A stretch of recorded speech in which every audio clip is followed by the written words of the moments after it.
Launch YouTube, Instagram, and Twitter in Odyssey Sports Station. Welcome into The Drive with Carrington Harrison on your home for Chiefs football. Touchdown, Kansas City! And your home for Royals baseball. Fastball hit high in the air, deep left field, way gone into the bleachers. A two-run homer for Bobby Witt Jr. Watch The Drive by subscribing on our YouTube channel or listen on demand with the Odyssey app or wherever you get your podcasts. This show is always going to stand on principles. Dippin' Dots are incredible. Red Lobster is the best restaurant that America has to offer, and baked beans are trash. You're listening to Kansas City's FM sports station, 96.5 The Fan. Here's C-Dot. Welcome into The Drive here on your home for Kansas City Sports, 96.5 The Fan.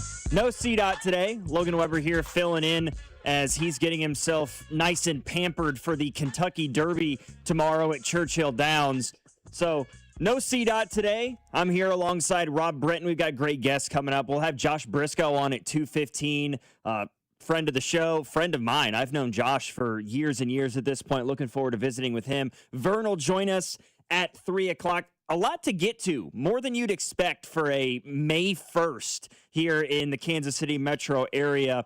Some of it good, some of it maybe not so good. And as we end the month of April and head into May, Royals got 3 games in Seattle this weekend against the Mariners. I figured I'd kick off the show today with sort of a state of the union of sorts with the Kansas City Royals. And let's be completely honest with ourselves, it's bad. But I'm not willing to say that all hope is lost. I'm not willing to say that this team is going to lose 100 games and the season is over and we may as well just give up now. And a lot of that has less to do with the Royals to a certain extent and much more to do with the fact that the AL Central is awful. It's awful. I mean, when you're 12-19, you would expect to be 5.5, 6.5, or more games back in your own division. Royals are currently sitting at 3.5 games back because nobody else in the AL Central is any good so far. The Tigers and the Guardians are sitting right at 500, 16-16. The Twins aren't good. The White Sox aren't good.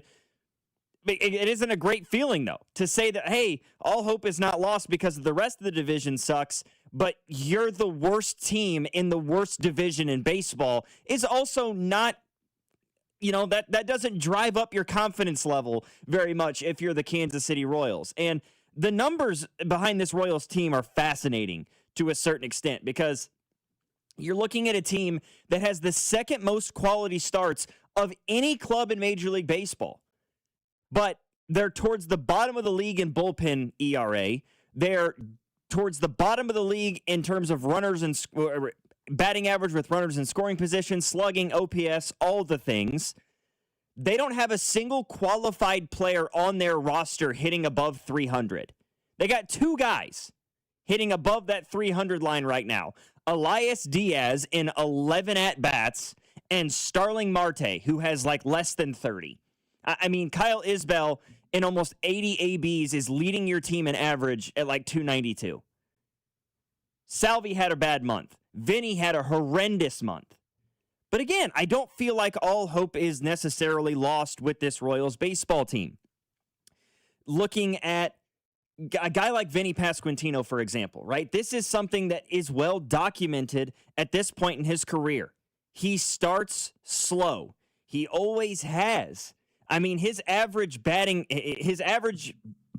in the month of April over the course of his career, or even just the last 3 or 4 years, is either right at or even below 200. That's just the way it goes for him. He hit 167 in April this year. Last year, he hit 172. He turned it around, though. In May of last year, he hit 330. In May of 2024, after he hit 220 in April, he hit 260. So I think there are some things with this Royals baseball team that lead me to believe it can get better. Somebody said in the text line, 913-586-7965. So Detroit is currently the cream of the crap. Detroit and or Cleveland. Yes, they're at the top of a giant heap of crap. That's maybe the best way to describe what the AL Central has looked like through the first month plus of the season. If there's one thing in recent memory, just in the last couple of weeks, that maybe isn't, in my opinion, being discussed enough, that I am really concerned about with this Royals baseball team, or maybe a Royals player in particular, I am overtly concerned about Noah Cameron. His play this season makes me anxious. And this is something that I know I talked about quite a bit coming into the year, that I wondered if Noah Cameron could get near replicating what he did last season. Asking Noah Cameron to be the same pitcher or even better than he was last season, it felt like you were asking a lot for a guy that managed a sub-3 ERA, a whip of 1.1 as a rookie. But I was hoping that he could be a guy that would hover around a 3.5, 3.7 ERA as a guy in the bottom half of the rotation. So far this year, that hasn't been the case. After two really good starts to begin the season, going a combined 10 2/3 against Cleveland and Minnesota in his first two starts, he gave up 2 earned runs. Great. Since that point, though, it hasn't been great. He's given up at least 3 earned in each of the last 4 starts, including 2 starts where he gave up 5 earned. He gave up 5 yesterday, 4 of them earned runs because of the error at second base that allowed a run to score. He's given up 40 hits in 31 2/3 innings so far this year. He's also walked 11. So he's got a whip up over 1.5 so far this year, 1.6. I'm concerned that Noah Cameron surprised people last year, and that surprise is now washed away. People have analytics on him now at the big league level. Teams have live ABs against him at the big league level. And because of that, I'm starting to think that maybe the Royals should have considered more strongly the idea of trying to sell high on Noah Cameron to see if they could bring something in. Now, I say that while also looking at the starting pitching depth of the Kansas City Royals and watching it wither away. Ryan Berger out for the year with Tommy John surgery. Ben Kudrna just had major elbow surgery of his own. It doesn't sound like his season is over, but he's going to be gone for multiple months. And even after he's healthy, it's not like they're just going to chuck him onto a big league roster for the first time, fresh off of surgery and rehab. So you're looking at like Steven Kolek as your starting pitching depth right now. If you're the Kansas City Royals, it really seems like they are trying to make Bailey Falter into a reliever. I think, and it's fair in my view, after watching Luinder Avila come in that spot start for Waka, like they want him to be a relief pitcher. So maybe that's why you held on to Noah Cameron instead of trying to sell high. Maybe that's why you held on to Chris Bubich instead of trying to sell higher than maybe his previous trade value has been. But I don't love what I've seen from Noah Cameron to begin this year outside of his first couple of starts. That has me extremely concerned about this Royals baseball team. The bullpen is, I believe, maybe the biggest issue that this Royals team has. Because even if the hitting is up to par, it just feels like even if they are up by 3 runs going into the 7th inning, this bullpen is going to find a way to lose you the baseball game.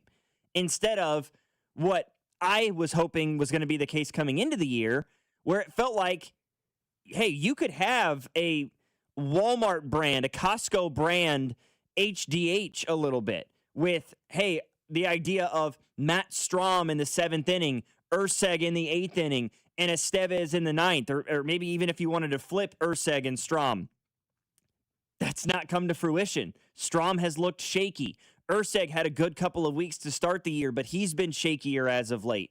Estevez Sounds like a couple of bullpen sessions, some live BP sessions this week may lead to a rehab assignment for Estevez. I know that J.J. Piccolo said on Cody and Gold earlier this week that he's getting much closer to the velocity that they want to see from him out of the bullpen, so maybe things are looking up in terms of the pen for the Royals. I don't know. It's obviously bad right now. It definitely is. But I don't believe that all hope is lost, because you look at a guy like Vinny, a guy like Salvi, who got off to incredibly slow starts this year, but have kind of become notorious for that. Bobby is not playing his best baseball, I believe, despite the fact that he's still hitting up over 280. Bobby Witt Jr. is a guy that you expect to hit up over 300. He's that good a player and has been for the last few seasons. So this team, I think, can figure some things out. I also think Matt Quatrero, I'm not willing to say that it's time to consider firing or moving on from Matt Quatrero. That feels like a drastic step to be making at this point, especially after he took you to the playoffs 2 years ago. But he needs, at least to some extent, I would say, have a little bit more feel and a little bit less relying on the analytics. Like, I know that Cag's numbers against lefties aren't as good as they are against righties. I know that Carter Jensen doesn't hit as well against lefties as he does against righties. Kyle Isbell, it's much better on one half of the plate versus the other. I understand all of those things. But at a certain point, you got to go with your best bats. You got to have your best 9 players out there on the field as often as you possibly can.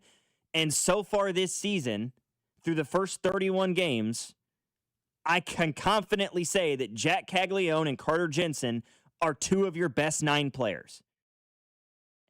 Having Jack Caglione out of the lineup yesterday, while also having Vinny Pasquantino out of the lineup yesterday, was sort of maddening to see a little bit. And I think many Royals fans felt the same way. That was a big topic of conversation with Vern yesterday after the game. All hope is not lost yet. Okay? This team did not win the division in April. You can't win the division in April, right? That's the cliche. And for those that say that they've lost the division in April, I'm not willing to relinquish that. I'm not willing to say that when you're only 3.5 games back from first place in your division, because of the rest of the division had an extremely lackluster month as well. It's going to have to change now, right? This Royals baseball team was 9-14 last year and then went on a tear to end the month of April and into the month of May, and all of a sudden they were right back in contention. That's what's going to happen here coming up soon. 3 games against the Mariners. Next week, you've got division opponents. If it's going to happen, it's got to go now. 913-586-7965 is our number. When we come back, we'll have Mr. Do-It-All in terms of Chiefs coverage. Mr. Josh Briscoe will be joining us. Stick around. Logan Weber alongside Rob Brenton. You're listening to The Drive, 96.5 The Fan. The Drive with Carrington Harrison on your home for Royals baseball. 96.5 The Fan. Hey, it's Dusty Likens, and you know baseball's back. BetMGM, the official partner of Major League Baseball, is bringing the high heat all season long. All season long, you can log into the BetMGM app and receive top-tier promos that put you in the batter's box and up the excitement for America's pastime. Step up to the plate all season with Swing for the Fences, the free-to-play game where every swing could score you rewards. We're talking parlay boost tokens, odds boost tokens, same-game parlay boosts, and even bonus spins all season long. And the action doesn't stop there. Get more out of every at-bat and every inning with MLB same-game parlay boosts. Stack your picks and boost your potential payout. Plus, lock in bigger value with MLB odds boost tokens and MLB parlay boost tokens all season long. More boosts, more swings, more chances to win. Download the BetMGM app and step up to the plate today. Gambling problem? Call 1-800-GAMBLER. See BetMGM.com for terms. 21 and older only. Missouri only. Existing customer offers subject to eligibility requirements. Please gamble responsibly. DQ presents the $7 Meal Deal, a delicious meal serving up serious value. We're talking 100% white meat, seasoned chicken strips, full-size fries, a drink, and of course, a classic DQ sundae. Because come on, no meal is complete without a sweet treat. All for just $7. And now you can try it with the new Honey Sriracha Dip. The DQ $7 meal deal. A satisfying meal full of big flavor for a great value. DQ, happy tastes good. I hope you're sitting down. The ACA Marketplace has announced significant increases on monthly premiums with deductibles over $10,000. You can enroll with Matt B. and KC at BBS Insurance's Freedom of Choice plan now. You don't have to wait. Their plan lets you use any doctor, has zero outpatient deductibles, and it's 30 to 60% lower costs than most Obamacare plans. Also, there's no income disclosure required, so no potential tax penalties. If you are a small business owner or pay for your own health insurance, you're uninsured, you're on COBRA, or your employer coverage is just too expensive. Call Matt B. and KC for an instant quote over the phone at 816-205-4664. That's 816-205-4664. Or go to bbsinsurance.net. That's bbsinsurance.net. They will customize a plan chosen and managed by you, not the government. Hey guys, it's Rob Brennan from The Drive on 96.5 The Fan, and we're excited to announce the launch of Beyond the Pitch KC, a limited podcast series documenting the run-up to the upcoming World Cup with our friends over at 98.1 KMBZ. And I'm Scott Parks from Dana & Parks on KMBZ. Beyond the Pitch KC features the biggest names who helped make the World Cup in Kansas City possible. And there was a lot of work, plus the major storylines heading into this summer's tournament. This is so much more. This isn't just a podcast about soccer. No, you're right, Rob. It's a podcast about Kansas City, for Kansas City, telling the story of how our town is hosting the world's biggest sporting event. New episodes drop every Wednesday starting on March 4th, along with video clips that can be seen on 96.5 The Fan and KMBZ social channels. So make sure you subscribe. Download Beyond the Pitch KC with Rob Brennan and myself, Scott Parks, on the Odyssey app or wherever you get your podcasts. Running a business means wearing multiple hats. So if you're like me, you probably started out using your personal phone, taking client calls and texts nonstop. As my business grew, I needed something smarter. That's when I switched to Quo, the #1 business phone system. Quo works right on your phone or computer. No carrying 2 phones, no clunky landline, just one easy app you can try for free. Your team can share one number and handle calls and texts together like a shared inbox. Any teammate can jump into the conversation so customers get faster responses. And Quo's AI assistant summarizes your calls and responds to customers 24/7, so you never miss a lead or opportunity. All this starts at just $15 a month. That's basically 2 coffees. You can even keep your current business phone number. Find out why 90,000 businesses trust Quo. Money is on the line. Always say hello with Quo. Try Quo for free at quo.com/sports. That's quo.com/sports to try Quo free. QUO.com/SPORTS. Lemonade! Fresh squeezed lemonade! Lemonade?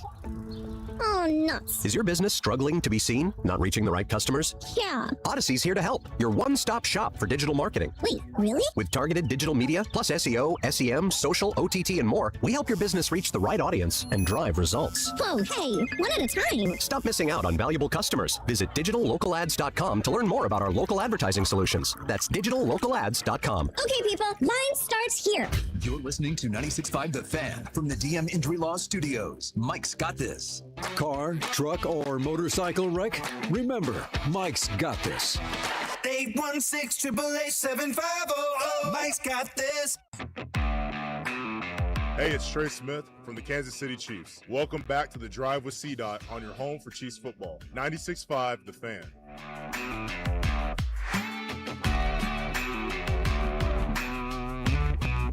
When you're in this business for a while, you realize that you've got to have mentors, you've got to have people that help guide you along the way. And it's interesting that on a day like today, it just happens to be one of my mentors that joins us now, Josh Briscoe. He's Mr. Do-It-All in terms of the Chiefs coverage. He's also our pre- and post-game host for us here on 96.5 The Fan and the Chiefs Radio Network. Josh, what's up, my man? I am very happy to be talking to you, but I have to ask, Logan, did Rob's eyes roll out of his head when you called me a mentor? Because I imagine they did. I mean, I can't quite see him. He's sort of ducking behind the computer screens right now, so he may be hiding his visual reactions to what I just had to say. But it's a true statement. You know, I interned for you back in college, and you've done a lot to help me in my career. And you know, listening to the discourse this week regarding the Chiefs and the NFL draft and what have you, you know, it's been interesting to kind of follow along with some of your sentiments regarding where the Chiefs go from here, right? We saw the selections in the draft last week. What's the next step? And you have talked about a couple of different names, one on either side of the football, that could be marquee free agent signings for the Kansas City Chiefs. I'll start with the one you mentioned first this week, and that's Cam Jordan, longtime Saints defensive end. I know the team made a lot of moves in the draft to try to address the defensive line issues from the past few seasons, but what do you make of the possibility of a guy like Cam Jordan? What kind of juice can he bring to that front seven? I just think that bringing him into this specific defensive line room makes all the sense in the world as things stand right now. When you look at this defensive end group in particular, there is so much youth in there. There's a lot of upside. That's great. I actually like the nucleus of this entire defensive line room at this point, but I really think that adding one sort of, this is a little tongue-in-cheek, of course, no offense to the young guys, but adding one true grown-up defensive end to this defensive line would really knock everybody else other than George Karlaftis down the line in the depth chart in a way that I think would make a lot of sense. You know, Karlaftis is going to play every snap he can physically be on the field for, and I have optimism for Ashton Gelati. I'm really excited for R. Mason Thomas, and Felix Mujika-Uzama gets another chance to kind of earn a spot this year. But if you're telling me right now that Gelati has to be the other starter opposite Karlaftis at a very, very high snap percentage rate, that's a lot to put on the shoulders of a second-year player. I think Thomas is a really fun pass rush developmental kind of project, and not like years away developmental. I just mean in terms of what you ask him to do. Can you bring him in on third downs this season as a rookie and start to see that growth? Absolutely. But I don't necessarily want to put him in a place where he has to be a starter. What if Karlaftis misses some time or deals with another nagging injury? Ashton Gelati and R. Mason Thomas you don't want them to be your starting edges in week 4, again, if something happens to Karlaftis. So I love where the defensive tackle room is at right now. I really like the addition of Thomas at edge, but I think adding Cam Jordan takes this from being an interesting group with a lot of questions to just being a really good group. I don't expect him to do this again next year, but he had 10.5 sacks last season, playing a little more than half of the Saints' defensive snaps. That's really, really impressive. I think he still has a little pass rush juice, and I think you could trust him to set the edge in the Spags defense. It just makes a lot of sense to me since you don't end up going with a guy like Reuben Bain at 9 or ultimately 6. You get Mansour Delane. I think now Cam Jordan is just a perfect fit for what this room still needs before training camp. And then looking at the other side of the football, Nate Taylor, a good friend of ours, said earlier this week, I think he might have said it this morning actually on Fesco and Dusty, that he believes there is a more than 50% chance that we see a Tyreek Hill reunion at Arrowhead Stadium. What do you make of that statement from Nate, and how does the fit work with what the Chiefs have offensively right now? Yeah, I think it adds up. Like, I think there's a logic behind it, but I'm a little less excited than I would be with the Cam Jordan fit of it all, because, again, I think that's just, like, the missing piece in this puzzle. I think if they end up signing Tyreek Hill, first of all, unless somebody's reported it out today, I asked Nate about it yesterday, we don't know if Tyreek Hill has had all of his surgeries yet. Like, he might still need another procedure before he's fully just getting rehab to return to the field. So say he returns mid-season, hey, I'd be as excited to see him at Arrowhead again as anybody, but I do wonder if you're getting a mid-season edition of Tyreek Hill, is that something that happens only if Tyquan Thornton or Xavier Worthy or Rashee Rice or Jalen Royals, if any of those guys don't develop the way that you want them to? Is Tyreek Hill a contingency plan, or is that the plan? And I do think that wide receiver is the one spot that I certainly expected them to invest in before they ultimately did in the draft. Cyrus Allen as a long-term piece makes a ton of sense. But last year I got really worked up about how excited I was for Jalen Royals, and now, this is basically Jalen Royals' rookie season coming up here after getting a red shirt last year. I'm totally fine if Tyreek Hill ends up back in the mix again. And I think it would make sense for him to go back to a team for half a season where he knows the coach, he knows the OC, he knows the quarterback. I think that would be a smart move for Hill as kind of a showcase before probably hitting free agency, looking for a bigger payday again, healthy ahead of the 2027 season. I think it adds up. I just have a few more questions there, both on the physical side, just when is he going to be ready, and on the team building side of how the Chiefs have kind of constructed this pass catching group. Yeah, I find it interesting that this rumor surrounding Tyreek Hill is starting to grab some more traction again, paired with the fact that I think to the surprise of many of us, the Chiefs didn't do much in terms of addressing the offense and the weapons on that offense. Didn't draft a tight end in this class, didn't take a wide receiver until they selected Cyrus Allen in the 5th round. So it kind of leads me to believe, and I've seen this kind of floating on social media, are the Chiefs more or less telling us that Matt Nagy and maybe these position coaches were much more of the problem with this Chiefs offense the last couple of years than the actual personnel that was out on the field? Yeah, I do think that's the message here. I think that's one of the things that makes the draft and also to some extent free agency so fascinating is, we get press conferences all the time throughout the season, but NFL teams are never going to tell you what they actually completely believe on the interior because there's a competitive advantage to leaving everybody else guessing. What we saw the Chiefs do in free agency and the draft, I think, told that story, the thing you just summarized there. That ultimately, their biggest addition to the wide receiver room this offseason is Chad O'Shea. And he's not running any routes. He's a new wide receivers coach. And look, if that's a huge improvement, then that should mean that you can unlock more, specifically thinking from Xavier Worthy, who you just would love to see develop with a new receivers coach and a veteran receivers coach in his ear. I think there is more to be found from Rashee Rice. I think that they should be using Tyquan Thornton more and a little bit differently than they did last year. And they paid him that way in free agency, which makes me think that they plan on using Tyquan Thornton a little bit more this season, hopefully quite a bit more this season. So I do think that's the right lesson to take, at least from what the Chiefs believe. I still thought there would be a more premium investment in another receiver beyond, again, bringing back Tyquan Thornton, drafting Cyrus Allen. I would have loved that pick at 74 that they ended up using to move up to go get Delane. Right at and after that pick, a bunch of receivers went between 71 and 94. So that would have been a pocket that I would have loved to have seen them add another pass catcher. But ultimately, yeah, that's what they're telling us, and we've seen Andy Reid build and evolve offenses many, many times over his long career.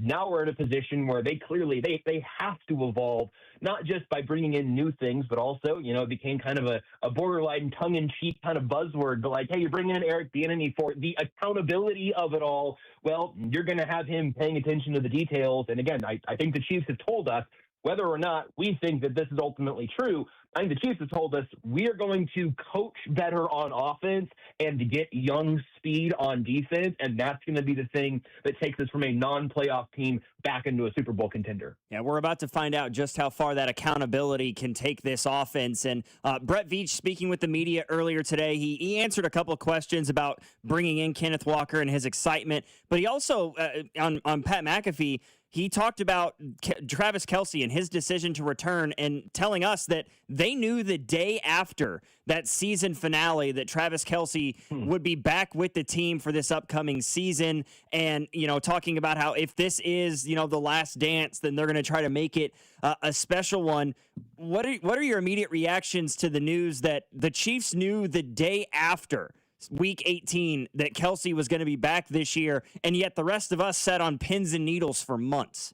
Yeah, it's fascinating and not terribly surprising, I guess. I think that was probably a somewhat similar story the year prior because, look, if the Chiefs would have pulled off the three-peat and you told me that Travis Kelce was riding off into the sunset, I wouldn't be surprised, and I certainly wouldn't have blamed him.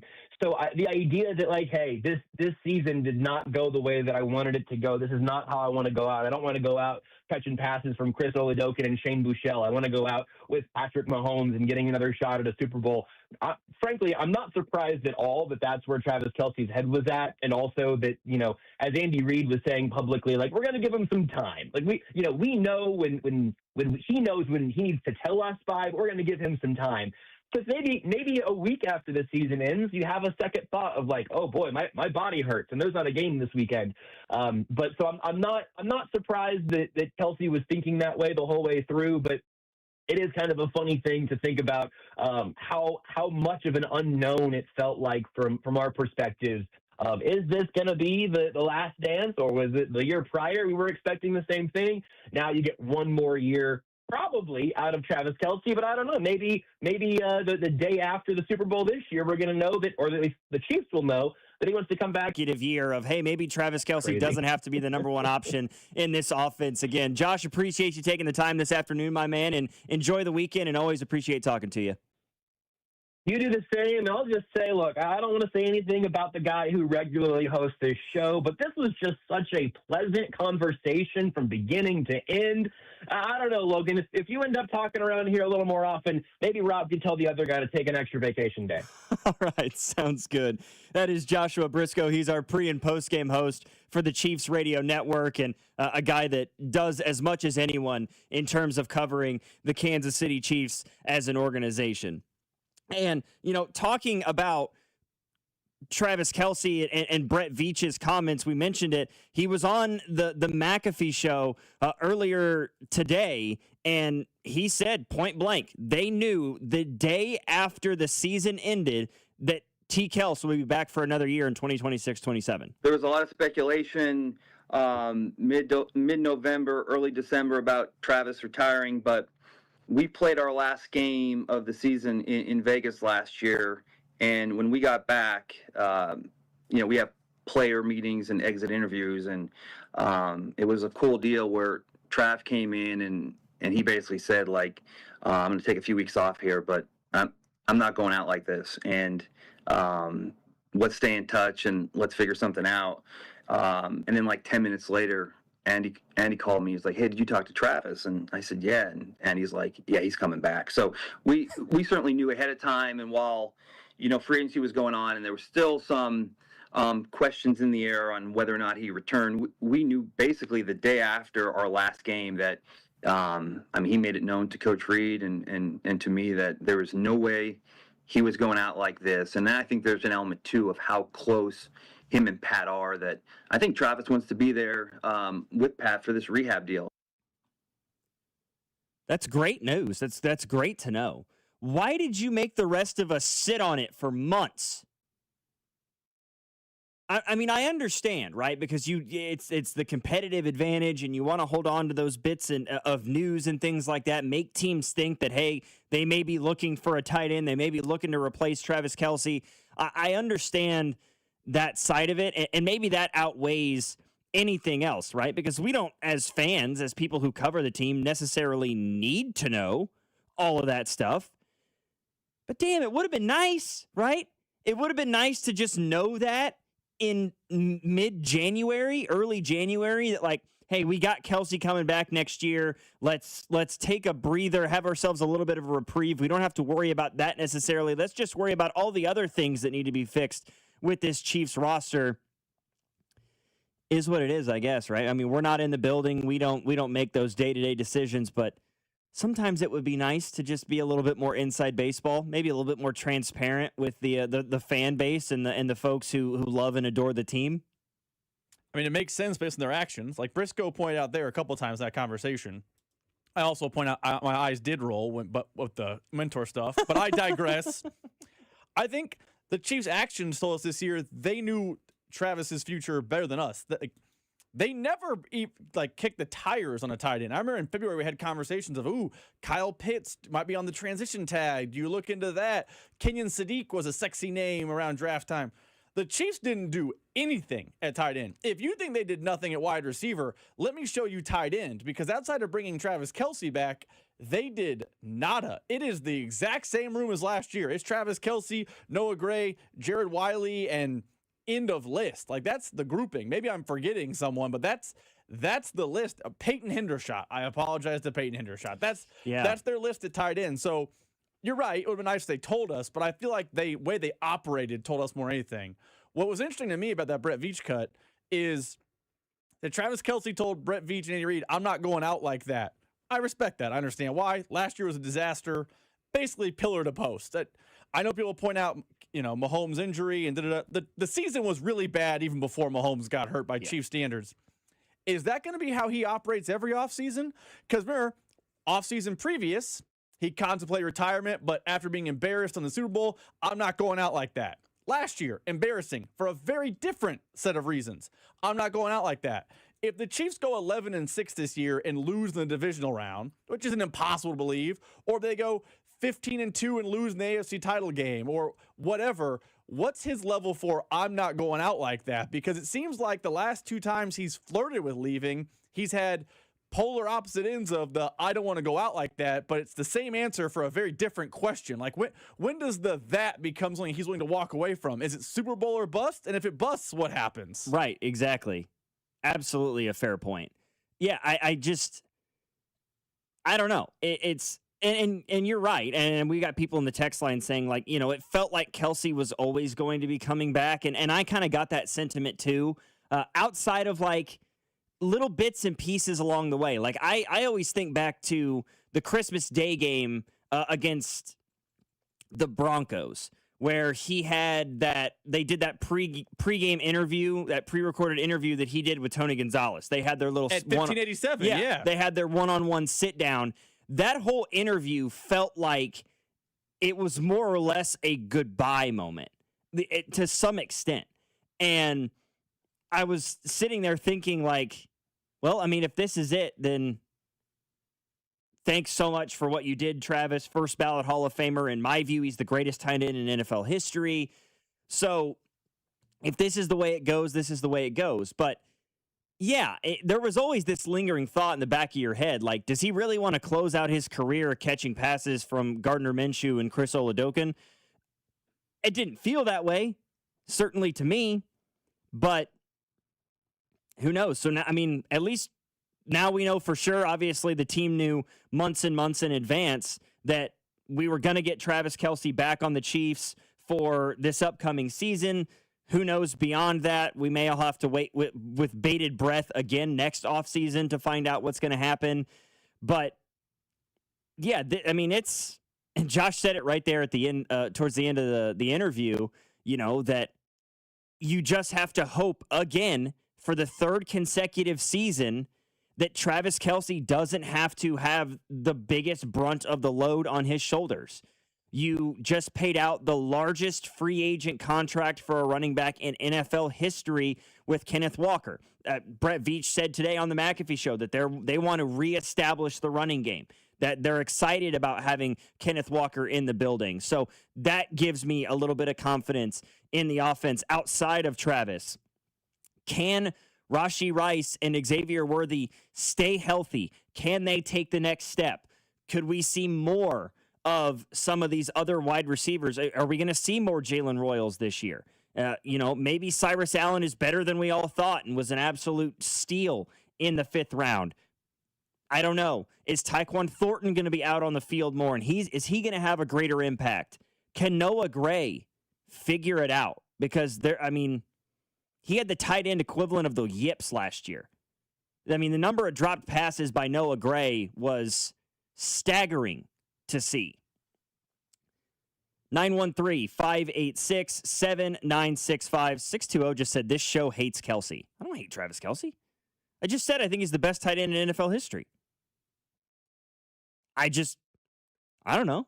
He needs to not be the leading pass catcher next year. And if that's hate, so it goes. But the Chiefs cannot, like to your point and Briscoe's point, cannot have the offense run through Travis Kelce. For a basketball analogy, they need a Luka to arrive and run the offense through Luka, so you're not so reliant on LeBron. Yeah. I know that's a cross-sport comparison, but you need Rashee Rice to be the go-to. It's 3rd and 4. Everyone in the building knows it's going to Rashee Rice, but he still gets open. It can't be it's 3rd and 5 and the entire building knows it's Travis Kelce at 37 years old. That offensive game plan, those days are behind us. He had those days more times than not in his career, but if the Chiefs are going to be a successful team, it can't be Kelce leads the team in yards, targets, everything. It needs to be Kelce gets to take a little bit of a step back. He gets his, if you prefer a different basketball analogy, he gets Scottie Pippen to arrive, so there's less burden on his shoulders. Those are the things the Chiefs need to be successful. And then maybe he can go out the way he wants, which is clearly with a win in their final game and not a loss in their final game, although the amount of athletes who get that farewell moment is low. But that seems like what Kelce wants at the end of the day. Yeah, I think that as much as we love Travis Kelce, none of us want to say, at least maybe not none of us, but the majority of us, at least me, myself, and Rob, I don't want to see Travis Kelce have 100+ targets again next year. I think if that's the case, then that means one or both of these two things. Either Rashee Rice and Xavier Worthy don't take the next step, or injuries mount again. So it doesn't seem great. Yeah, I mean, you can't have a guy who's 36, he'll turn 37 in October, so in the middle of the season, that can't be the guy that leads your team in targets, receptions, yards, and touchdowns. I just don't think that that's viable, right? I mean, look at like a guy like Tony Gonzalez. He still had extremely productive years late in his career, but he wasn't the focal point of the offense because Matt Ryan had Julio Jones to throw to. The Chiefs have to have guys around Travis to open things up for him, to make him less useful. It might make him a little bit more efficient in his production. If teams aren't able to just focus in on him and say, hey, take Travis Kelce away because we have absolutely no belief that the guys on the outside can beat us. Logan Weber here with you, filling in for C-Dot, who's out in Kentucky getting ready for the Derby tomorrow at Churchill Downs. Rob Britton producing. Stay with us. We got Josh Vernier coming up at 3 o'clock tonight, but oh my goodness, we witnessed a murder on a basketball court on national television yesterday, and it needs to be talked about. Stick around. It's The Drive, 96.5 The Fan. Your off-season home for everything Chiefs football. Talking about the top story, the Chiefs, they have a new offensive coordinator. 96.5 The Fan. We all hear the radio ads about the IRS. They tell you to be afraid, to be scared, and they try to frighten you into calling. I'm not here to do that. Tax Relief Advocates is different. TRA is here to tell you that if you owe money to the IRS, whether it's $5,000, $50,000, or $500,000, we have a solution. It doesn't matter if you're sitting in your car, at work, or with your kids. No matter where you are, call now. 800-518-3899. Don't lose hope. TRA can eliminate or reduce what you owe to the IRS. Generous programs are now available that can give you a fresh start. Our passion is taxes and helping individuals fix their IRS problems. We have over 1,000 5-star reviews on Google and an A+ with the Better Business Bureau. You don't need to be afraid of the IRS any longer. End your tax nightmare today by visiting us online at TRA.com or call 800-518-3899. That's 800-518-3899. Tax Relief Advocates. Real solutions for real people. New treatments for joint pain are here. By now, you've heard about regenerative medicine. If you're wondering if you're a good candidate, answer these questions. First, does chronic pain in your knees, hips, shoulders, or other joints keep you from doing the things you enjoy? Golfing, jogging, time with the family. Does it hurt doing the things you need to do, like getting out of bed, sleeping, working, and walking? And finally, do you want to avoid surgery and all of the pain, long recovery, and uncertainty that comes with it? If you answered yes to any of those, you need to call QC Kinetics now. Learn about exciting advancements in regenerative treatments that can give you long-lasting pain relief with no drugs, no surgery, and no downtime. Get your free consultation today. Call QC Kinetics. That's QC Kinetics. Here's the phone number.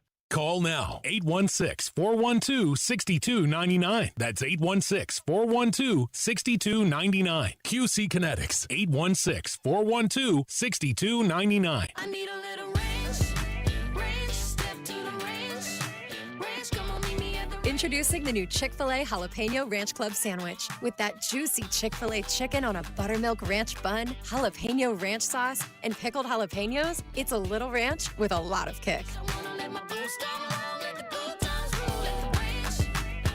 The new Chick-fil-A Jalapeno Ranch Club with original spicy or grilled filet. Available for a limited time only. Order ahead on the Chick-fil-A app.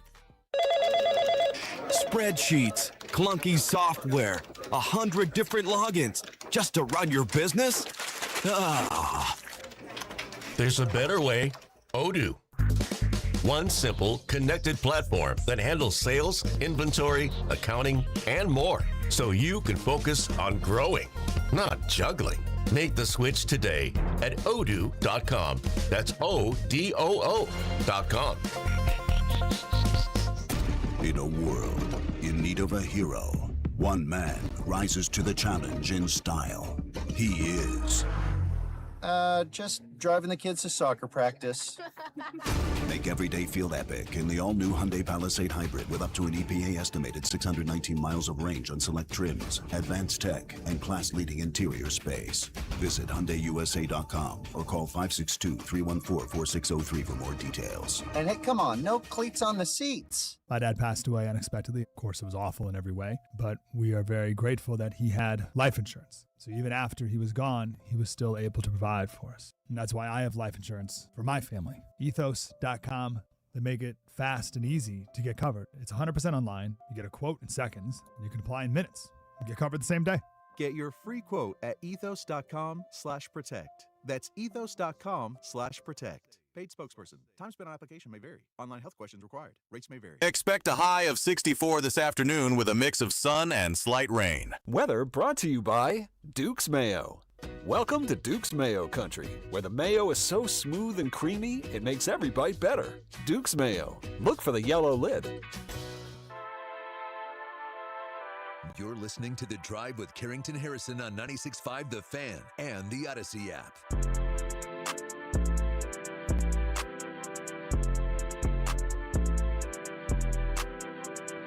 Logan Weber filling in for CDOT here on this Friday edition of The Drive. Rob Britton doing a great job producing the show as always. And last night in the NBA had a trio of game sixes, and the Sixers beat the Celtics, force a game 7 in that series. The Timberwolves take down the Denver Nuggets without Anthony Edwards, mind you, to win that series in 6 games over the Nuggets.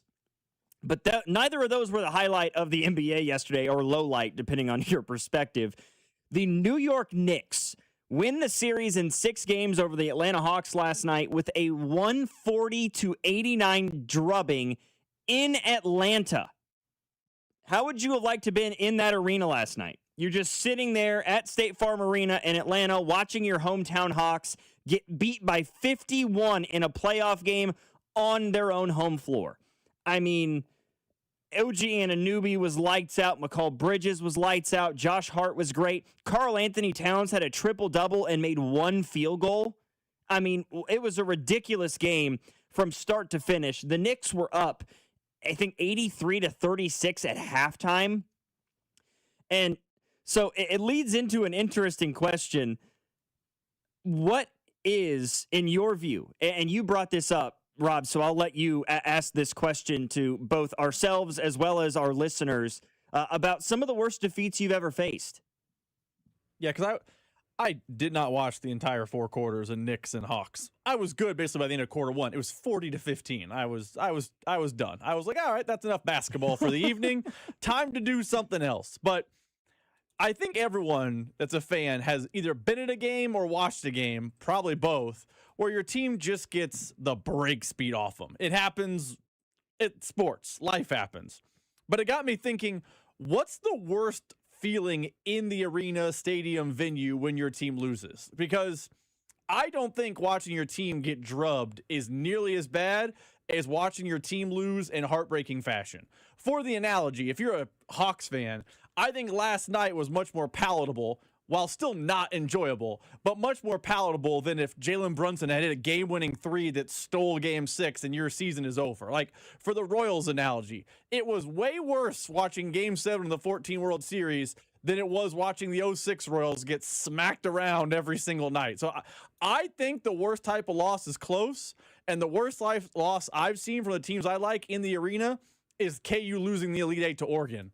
I know that game wasn't super close, but proximity, and it just gut check. It was awful. Those are the type of losses that I think sting worse than, say, for the Chiefs, the Super Bowl where the Eagles beat them around for 60 minutes. That one I don't think is as bad as a fan. What's the worst loss you've experienced, Logan? So for me, and while I do agree with the sentiment of, like, it's more heartbreaking to lose a close game than lose a game in blowout fashion, if you're watching it on TV, like, for me, the worst loss I have ever experienced in person was, man, I think it would have been 2021.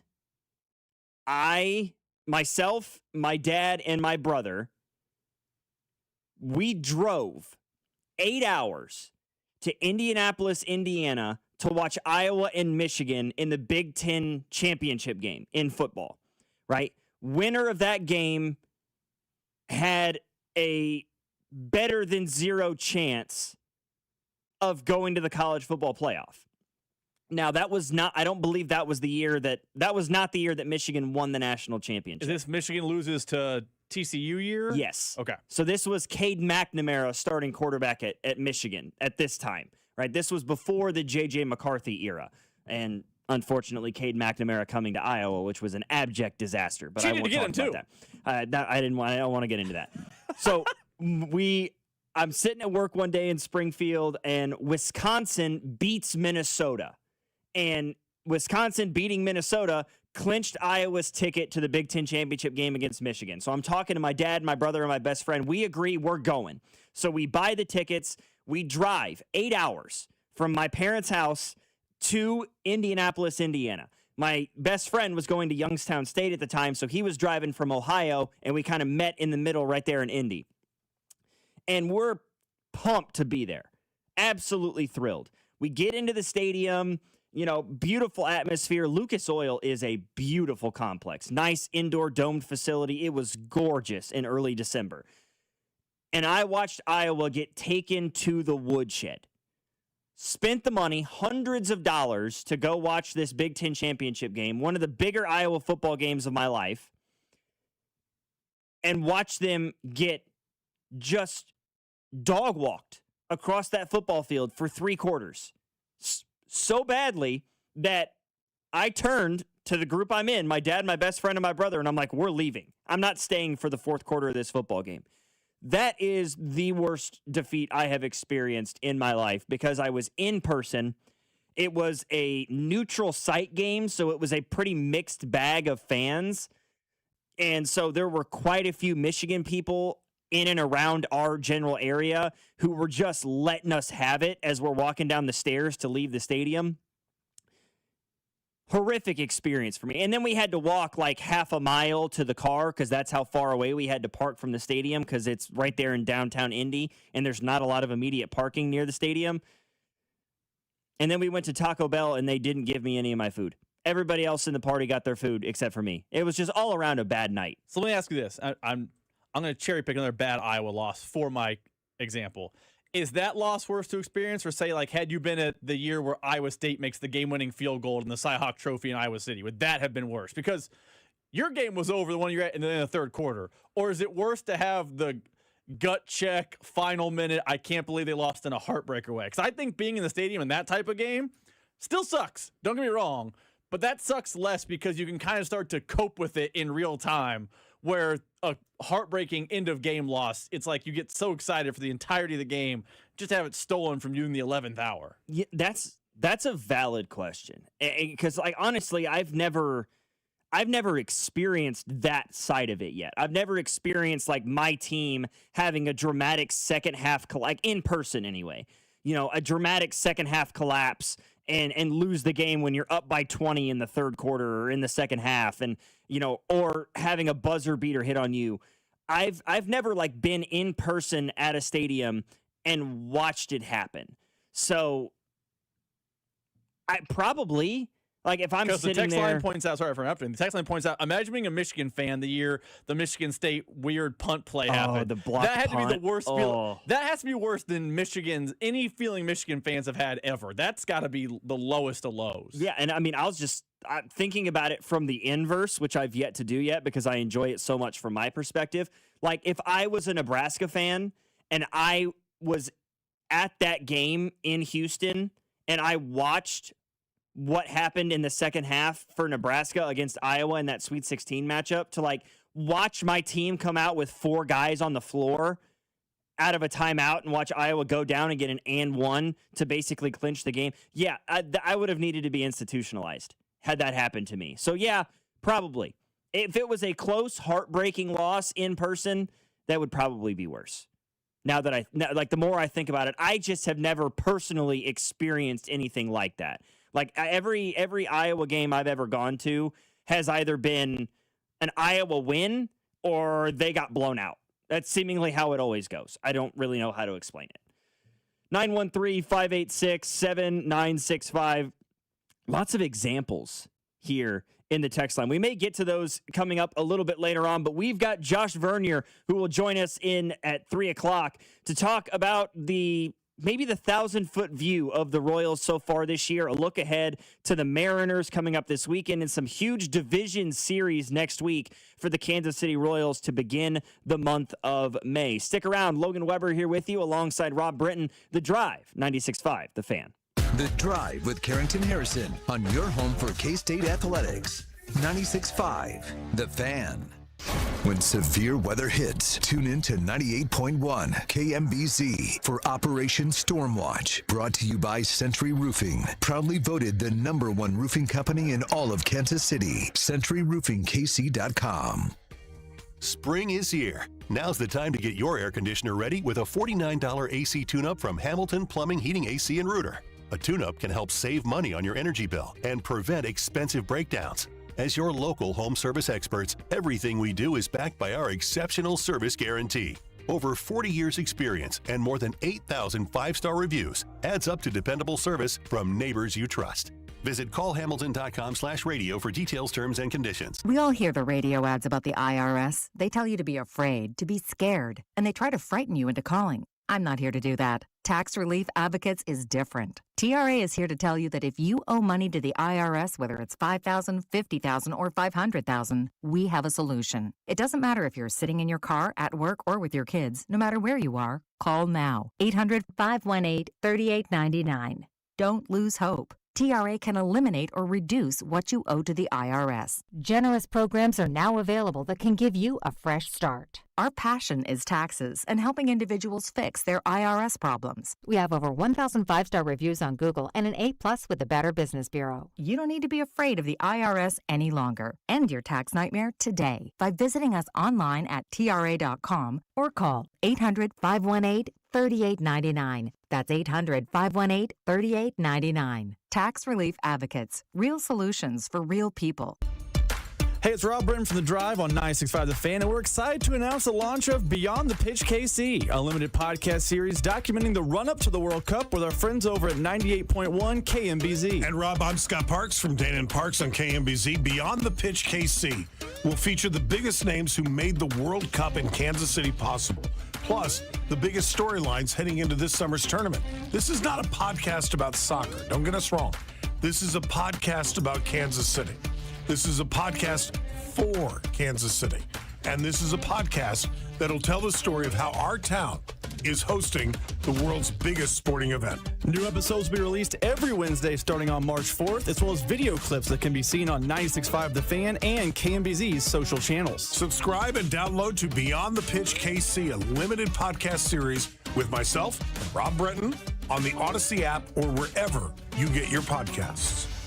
Performance matters in intimate moments. Don't let ED ruin them. This is Jeff for Heartland Men's Health, and I want to assure you that if you're like the vast majority of guys, you don't have to suffer with ED anymore. In fact, you might be pleasantly surprised at how the right treatments could positively impact your love life. At Heartland Men's Health, our advanced medical therapies go far beyond pills. We have treatments that are effective in well over 90% of cases, and we offer specific and combinative treatments that can dramatically enhance both your performance and your stamina. You could even last up to an hour or more and bring a far greater level of intimacy to both you and the one you love, perhaps performing like you haven't in years. So call us today and find out why our advanced treatment strategies offer so much more. Your first visit is just $99 and gets you blood work, a medical consult, and if medically advised, a test dose. And if that test dose doesn't work in the office, your visit is free. Call 844-447-6600 or go to heartlandmenshealth.com.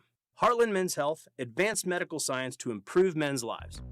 This is the story of the one. As a procurement manager for a hospital system, she keeps every facility in her network stocked and ready. That's why she counts on Grainger to be her single source for thousands of products, from disinfectants to lighting, air filters, and more. And with fast, dependable delivery, Grainger helps her keep every facility stocked, safe, and running smoothly. Call 1-800-GRAINGER, click Grainger.com, or just stop by. Grainger, for the ones who get it done. Yo, it's Jay Uso from WWE, and I'm Jimmy Uso. Chumba Casino and WWE are hyped for the biggest event of the summer, SummerSlam. I know, I can't wait. There's nothing better to do while we're waiting than playing Chumba Casino. Sign up today and you could win a VIP experience with Chumba Casino and WWE for SummerSlam. So what are you waiting for? Play Chumba Casino and enter for your chance to win. Let's Chumba. Yeah. Sponsored by VGW Group. No purchase necessary. See terms at ChumbaCasino.com. Must be over 21 and present in a state where it's legal to play.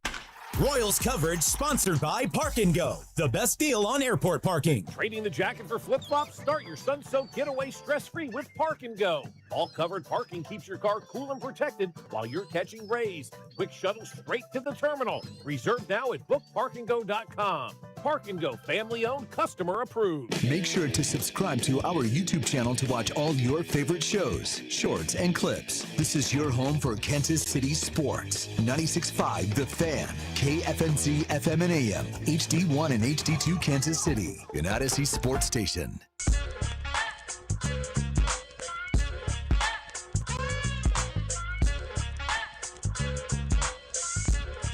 It hasn't been a picturesque start for the Kansas City Royals. 12-19, stumbling out of the gate as the month of April comes to a close. It's now May 1st, a series coming up this weekend in Seattle against the Mariners. And to talk about it with us right here, right now, is Josh Vernier. He is our Royals insider here on 96.5 The Fan. And Vern, we kind of led off the show with a little bit of a State of the Union over the Royals' first month plus of the season so far. And I think it's fair to say, and anybody would admit, it's bad right now, right? 7 games below 500. Everything that's gone wrong with runners in scoring position, the bullpen, depth along the starting pitching rotation has dwindled due to injury already. But I'm not willing to say that all hope is lost with this Royals team just yet. Do you share a similar sentiment than that, or do you have something different in terms of your opinion there?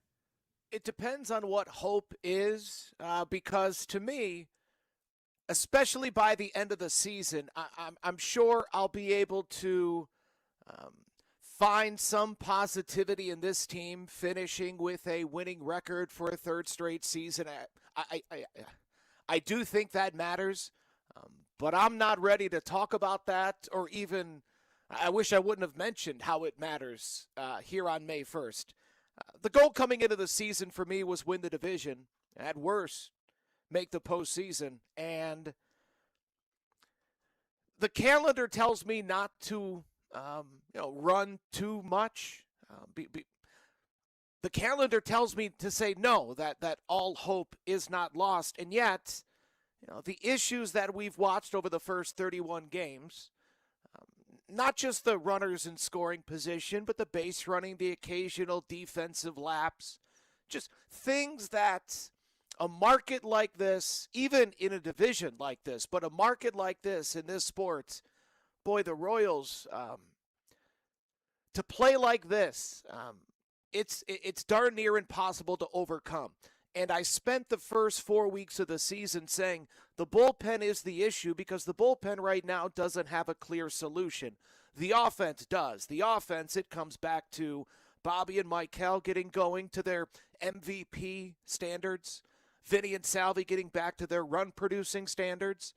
But now with Vinny banged up, you saw Salvi grabbing at the hamstring a few days ago. Now, didn't see any ill effects of that yesterday, but, J.J. Piccolo was on with Cody and Gold earlier this week, and he talked about Vinny's back issue being something that he'll be able to manage. Well, we have 131 games to go. He's got to manage it for 131 games. Boy, that's going to be difficult for the big fella. So the bullpen issues, I'm not sure exactly if Carlos Estevez is the solution to fix everything.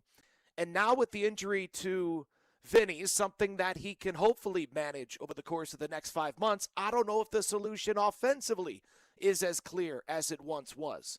So, no, all hope is not lost, but my goal of a division title, playoffs at worst, boy, it's almost impossible to see how this plays out to that effect.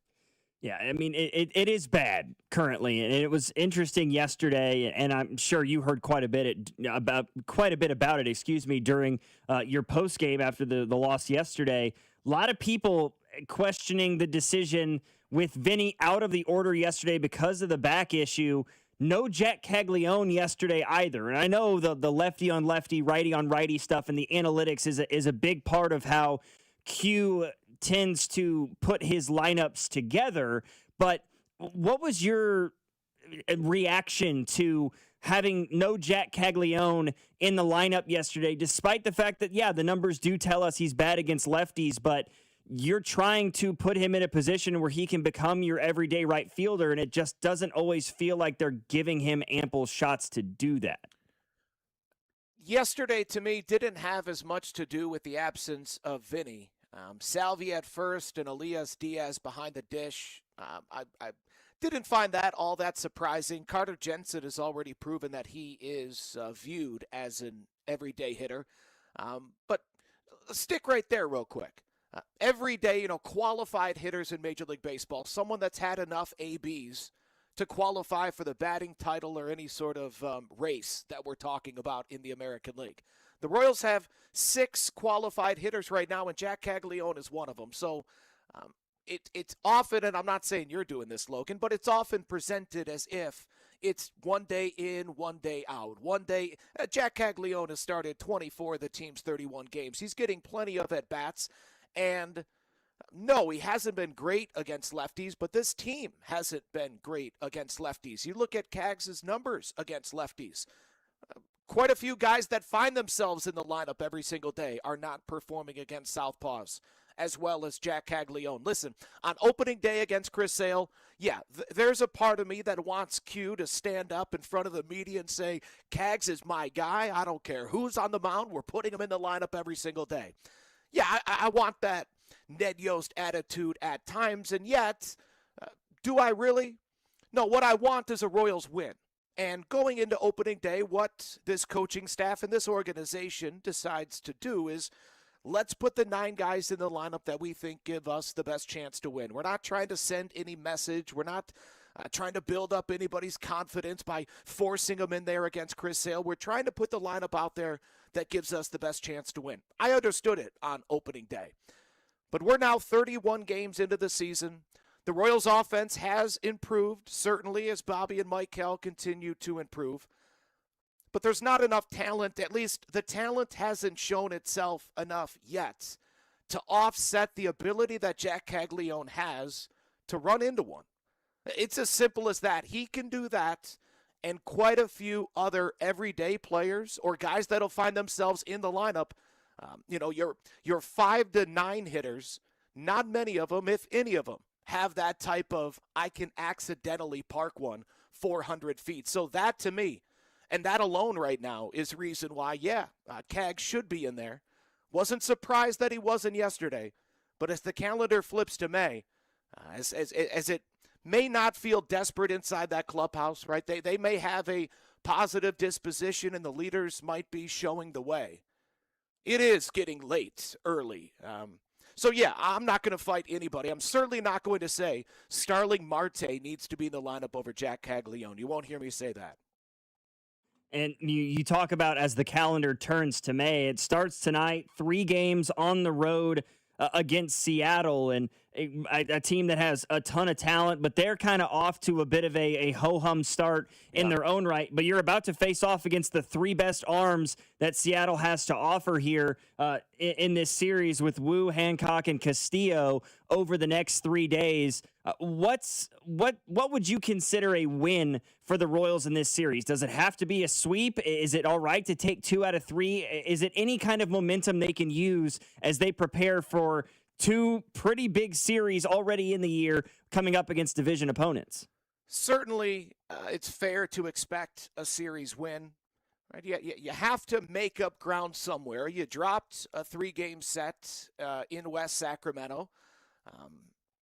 And you've disappointed enough where you have to do something impressive to offset all this disappointment. So I think taking 2 of 3 against that quality pitching staff, as you mentioned, I think that would be encouraging. But, for as encouraging as some found the Angels series, I did not, right? The Angels bullpen, the Angels defense, the base running was brutal. Royals made plenty of mistakes in that Angels series that would normally and has normally cost them games this season. That's what I'm looking for in this series. That's what I'm just looking for nightly is, can you play winning baseball? Can you look like a team that could actually compete for a postseason spot? We talk about, is hope lost? Do you still believe? Is there optimism? Man, just watch the games and what's the team showing you? Right now, they're not reflecting a well-rounded ball club. But with that being said, coming up on Monday, it's a 7-game homestand, 4 against Cleveland and then 3 against Detroit. I mean, everything could be flipped on its head with a very impressive homestand. So, again, the calendar tells us to try and remain patient, but it's difficult. No question about it. It's difficult. And yeah, you mentioned the 7 games coming up, 4 against Cleveland, 3 against Detroit, all of them at Kauffman. And then you follow that up with 3 games on the road against the Chicago White Sox. So you take away these 3 against Seattle this weekend where you need to find some momentum. Your next 10 games are against teams inside your own division. And there's no other way to say it besides the fact that the AL Central is the worst division in baseball, at least through the first month plus. So when you look at this 13-game stretch, 10 of them being teams inside the AL Central, what's a record that you would think is a positive indication of where the Royals go forward? Because I heard you say earlier this week that the Royals need to get to 500 before June 1st. Well, I'm looking at like the middle of June, right after you take on the Washington Nationals. That to me was the spot I was targeting for this team to get back to 500. June 17th, a month and a half before the trade deadline, 1 month before the All-Star break. Get to 500 by then, and then maybe by then we'll change our expectations. We'll be able to stomach the fact that this standard-setting season of 2026 is instead setting a standard or reinforcing a standard that's been in Kansas City for way too long about disappointing baseball. But, yeah, it'd be even better. Yeah, sure. If they can get to 500 by June 1st, that would be great. But when I look at this stretch, yeah, I want 2 of 3 from Seattle. And then at home, you know, I've had enough of the 500 homestands. The 4-2 homestand you just had was nice, but again, it was on the backs of that 3-game sweep against a anything but impressive Angels ball club. You need to win both series. So, you know, that's 5-2. Go to Chicago. Go to St. Louis. Give me a 500 road trip. So 3, 8, 9, 10.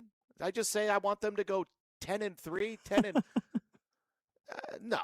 3 losses on the road in that Chicago-St. Louis stretch. Give me 2 losses at home. That makes 5. 1 loss in Seattle is 6. So I got a 10-6 stretch coming up. Hey, I would sign up for that. It puts you, 3 games below 500 before you even hit sort of that end of that final 2 weeks of the month of May. I think many Royals fans would absolutely be on board with that. Vern, appreciate you this afternoon taking a little bit of time, and hopefully we get a chance over the next couple of weeks to talk about some better Royals baseball than we've gotten here over the first month plus. 11-6 stretch. I'm sorry for the terrible math. I'm embarrassed. So 2 games below 500. Fantastic. I'm all in. Even better. Thanks for having me on. Absolutely. That's Josh Vernier. He's our Royals insider here on 96.5 The Fan.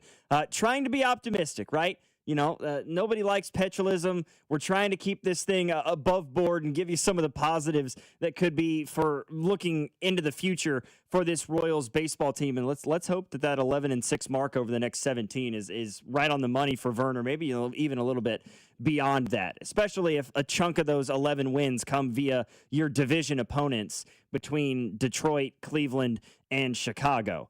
913-586-7965 is our number. Logan Weber filling in for C-Dot, who's out in Kentucky getting ready for the Derby tomorrow. Rob Britton producing here on The Drive, 96.5 The Fan. You're listening to The Drive with Carrington Harrison. I mean, come on, guys. What are we doing here? On your home for Chiefs football, 96.5 The Fan.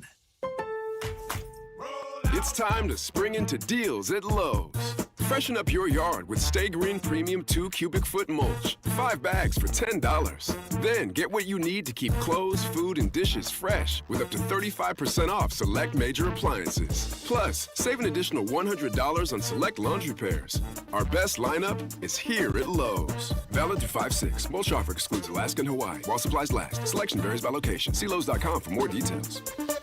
Hey, it's Gold, and right now I'm driving the new 2026 Ford Mustang Mach-E. It's a fully electric vehicle, saving some money on the high gas prices right now. And over at Shawnee Mission Ford, Ford has announced a great way for you to get that dream vehicle. $399 lease payments on Mustang EcoBoost, Bronco Sport Big Bend, or $499 lease payments on a Mustang GT or an Explorer Active. Get that vehicle of your dreams for only $399 or $499 a month, plus a $500 gas card on top of that. Shawnee Mission Ford is on a mission to do more in 26. $999 down payment plus tax and fees for 36 months and 10,500 miles a year. Time's running out to get 10% off your home painting project. Take advantage of CertaPro's spring sales event before May 15th. And if you've been putting off painting, now's the time. From scuffs inside to peeling paint outside, protect your home with CertaPro painters. Their free estimates are detailed and easy to understand. And each CertaPro painter's business is independently owned and operated right here in Kansas City. So schedule your free estimate now at CertaPro.com. That's Certa with a C. Liberty Mutual customizes your car and home insurance. And now we're customizing this rush hour ad to keep you calm, which could help your driving.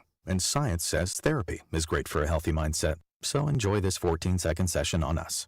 I think you've done everything right and absolutely nothing wrong. In fact, anything that hasn't gone your way could probably be blamed on your father not being emotionally available because his father wasn't emotionally available, and so on. And now that you're calm and healing, you're probably driving better too. Liberty, liberty, liberty, liberty. Call Hamilton today for our $79 mainline drain cleaning special. The pros at Hamilton will inspect your drains with video camera technology to pinpoint exactly what is needed to clear those clogs and help prevent expensive drain repairs. The expert technicians at Hamilton are ready 7 days a week to solve your problem the right way, the first time. Over 40 years experience and more than 8,000 five-star reviews are great reasons to trust Hamilton. Visit callhamilton.com/radio for details, terms, and conditions. What if you could have the most reliable Wi-Fi? And get this, what if you could keep it at the same price for 5 years? That's the Xfinity 5-year price guarantee. Just 5 years of fiber-powered Wi-Fi that boosts speeds to the devices that need them most. That finds and fixes problems before you even notice them. Like super intelligent Wi-Fi with a sixth sense. And that keeps you gaming in the fast lane, even when the whole family's banking on bandwidth. And here's the best part. No annual contracts, no hidden fees, and our best equipment included. Plus, get online in minutes with same-day Wi-Fi. Hey, let's face it, a lot can change in 5 years. Kids grow taller, dreams grow bigger, but your Wi-Fi? It would stay reliable and the price would stay put. The Xfinity 5-year price guarantee. Lock in your price and unlock the possibilities. Xfinity, imagine that. Select plans only. Restrictions apply. Powered by fiber. Connected to the premises by coaxial cable. Actual speeds vary. There's a new kind of energy at Starbucks. When your day needs a reset, try the all-new energy refreshers. Strawberry acai, mango dragon fruit, or the all-new mango strawberry. The refreshers you love, now with extra caffeine. New energy refreshers only at Starbucks. Staples has hundreds of ways to grow your business this spring, like spectacular signs, brilliant brochures, eye-popping posters, mouth-watering menus, and more. Shop now through June 13th and save up to $150 on all your custom prints. Staples, that was easy. You're listening to 96.5 The Fan from the DM Injury Law Studios. Mike's got this. Car, truck, or motorcycle wreck? Remember, Mike's got this. 816-888-7500. Mike's got this. The countdown to the World Soccer Championship is brought to you by Blue Cross and Blue Shield of Kansas City. From here, for wherever you are, that's the benefit of blue. Visit bluekc.com/benefit of blue for more information. Here's your traffic report on 96.5 The Fan. Downtown 71 northbound, heavy from 18th Street up to Admiral with an accident off to the right shoulder. Kansas side, K10 eastbound, pretty heavy from Cedar Creek Parkway to K7 with an accident. 635 both directions, slow approaching the state line with construction. Alan Carr, 96.5 The Fan, traffic. Hey, it's Cole Reagans from the Kansas City Royals. You're listening to The Drive with CDOT on 96.5 The Fan. Big thank you to Vern for joining us a little bit ago, talking some Royals baseball, and so far not so good, right? 12-19 as we enter the 1st of May. But opportunities are there to turn this thing around, and it starts this weekend in Seattle. 3-game set against the Mariners, a team that has as much talent on paper as anybody in the American League, but The Mariners are off to an extremely underwhelming start by their own standards, right? Right at 500, 16-16. And you look at this team thus far, the stars are not playing as such, right? Julio Rodriguez is hitting 250. He's only got 2 home runs so far this year. Cal Raleigh, seven dingers, right? He's hitting the ball out of the yard to the tune of a 192 batting average. His on-base percentage is at 275. He's struck out 41 times already this year across 32 games. J.P. Crawford, who's probably in his last year as a member of the Mariners, is hitting a measly 200. So they're hitting 234 as a team so far this year. So that Mariners lineup, at least through the first month plus, is not terrifying anybody, at least so far this year. The pitching is an interesting dynamic for this Mariners team as well, because it's really the back half of their lineup that has been better than the front half of their lineup. So it's going to be Brian Wu that goes tonight for Seattle. And so far this year, he's got a 3.86 ERA across 4 starts. 4 of them, however, quality starts. Seems like if you can get to Brian Wu early, you give yourself a better shot. He's gone at least 7 innings in 3 of his 6 starts, but his most recent appearance was on the 25th at St. Louis. Guy gave up 7 earned in 3 innings. So I feel like the key for the Royals tonight, and that feels like a really, really tall task, a really irresponsible ask I have for the Royals batting lineup to get off to a hot start. That's maybe your best chance of success in game 1 tonight, is if you can get to Brian Wu early and make him uncomfortable. Saturday, it's going to be Emerson Hancock, who has been, by all standards, the Mariners' best pitcher so far this year. A 2.86 ERA. He's 2-1 this year. He's struck out 32 to only 6 walks. So really, really good control numbers so far this season. 4 quality starts in his own right. And then on Sunday, it's going to be Luis Castillo, who has been battered so far this year. ERA that has ballooned to over 6 so far, and he's coming off of a start against the Twins most recently, where he gave up 7 earned. Only struck out 3, he walked 2, he allowed 7 hits. In fact, he's allowed 6 or more hits in 4 of his 6 starts so far this year. Can the Royals continue that sort of a trend? Because after a scoreless 6 innings in his first start of the year against the Yankees, he's got an ERA over 8 since that point across his last 5. Beyond that point, though, this 3-game series, yes, you want the Royals to win this series. You'd love it if the Royals swept this series. But this is arguably the least important series that the Royals have over the course of the next 2 weeks. Because on Monday, you've got 4 games at Kauffman against the Cleveland Guardians, a team that is above you in the division standings right now. In fairness, who isn't above them in the division standings in the Central right now? They're in dead last. And then 3 games at home against Detroit. You follow that up with 3 games on the road, the 12th through the 14th of May, a Tuesday through Thursday, against the Chicago Cubs. The opportunities are right there in front of you. Even if you lose this series to the Mariners, even if you lose 2 out of 3, I can't go so far as to say even if you get swept, because that's a monumental deal. All of a sudden, you're now 10 games below 500 before you even hit the first week of May. But with Cleveland, Detroit, and Chicago for 10 games coming up over the next 2 weeks, you can flip this thing on its head pretty quickly. Here's the thing, and I don't mean to be glass half empty person on the show, but I'll take the role for now. I understand what you were saying. I understand what Vern's saying. The perception of the Royal season can swing in a week. If you win, lose, or draw would be surprising. The series of the Mariners, it doesn't matter if you go 5-1, 4-2 next week against the division, because you are making up ground against the teams in front of you. I understand you're 3.5 back in the division. 3.5 back currently. I understand all those things. But it's hard for me as a Royals fan to get a little bit optimistic about the season and the tide turning and all those things while they're looking up at everyone in the standings. I put this on social media a couple days ago that the series in Oakland, Sacramento, wherever the hell they play, was super important because I felt like if you can be 5 games under 500, you can kind of salvage April, and then it's just a matter of building winning months. Last year, the Royals had a lot of winning months. June was not. The rest of them were. You can do that again.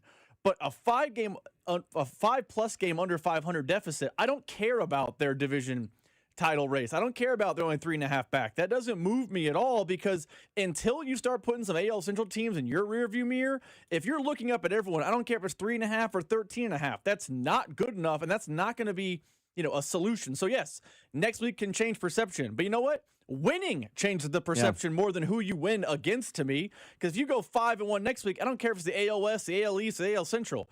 5-1 is the important thing, not the who, in my opinion.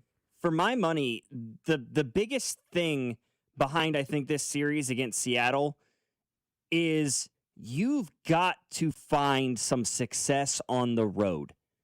Maybe one of the more under-talked about thing with this Royals team so far this year is that they are atrocious when they're not at Kauffman Stadium. They have the worst record away of any team in Major League Baseball. They're 3-12 in road games this year.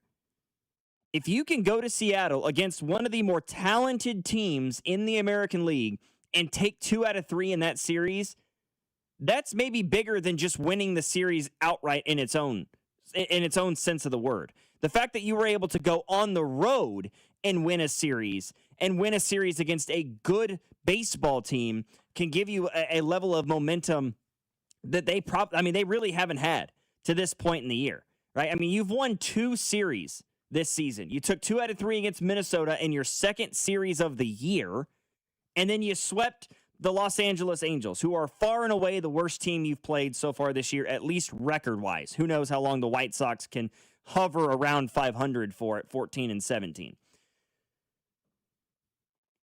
Rob, this is something that you and I talked about in the bullpen prior to the show when we were prepping, and I just saw Alex Gold of Cody and Gold. He was tweeting about it on social media as well. This is a bizarre story right here in the Metro.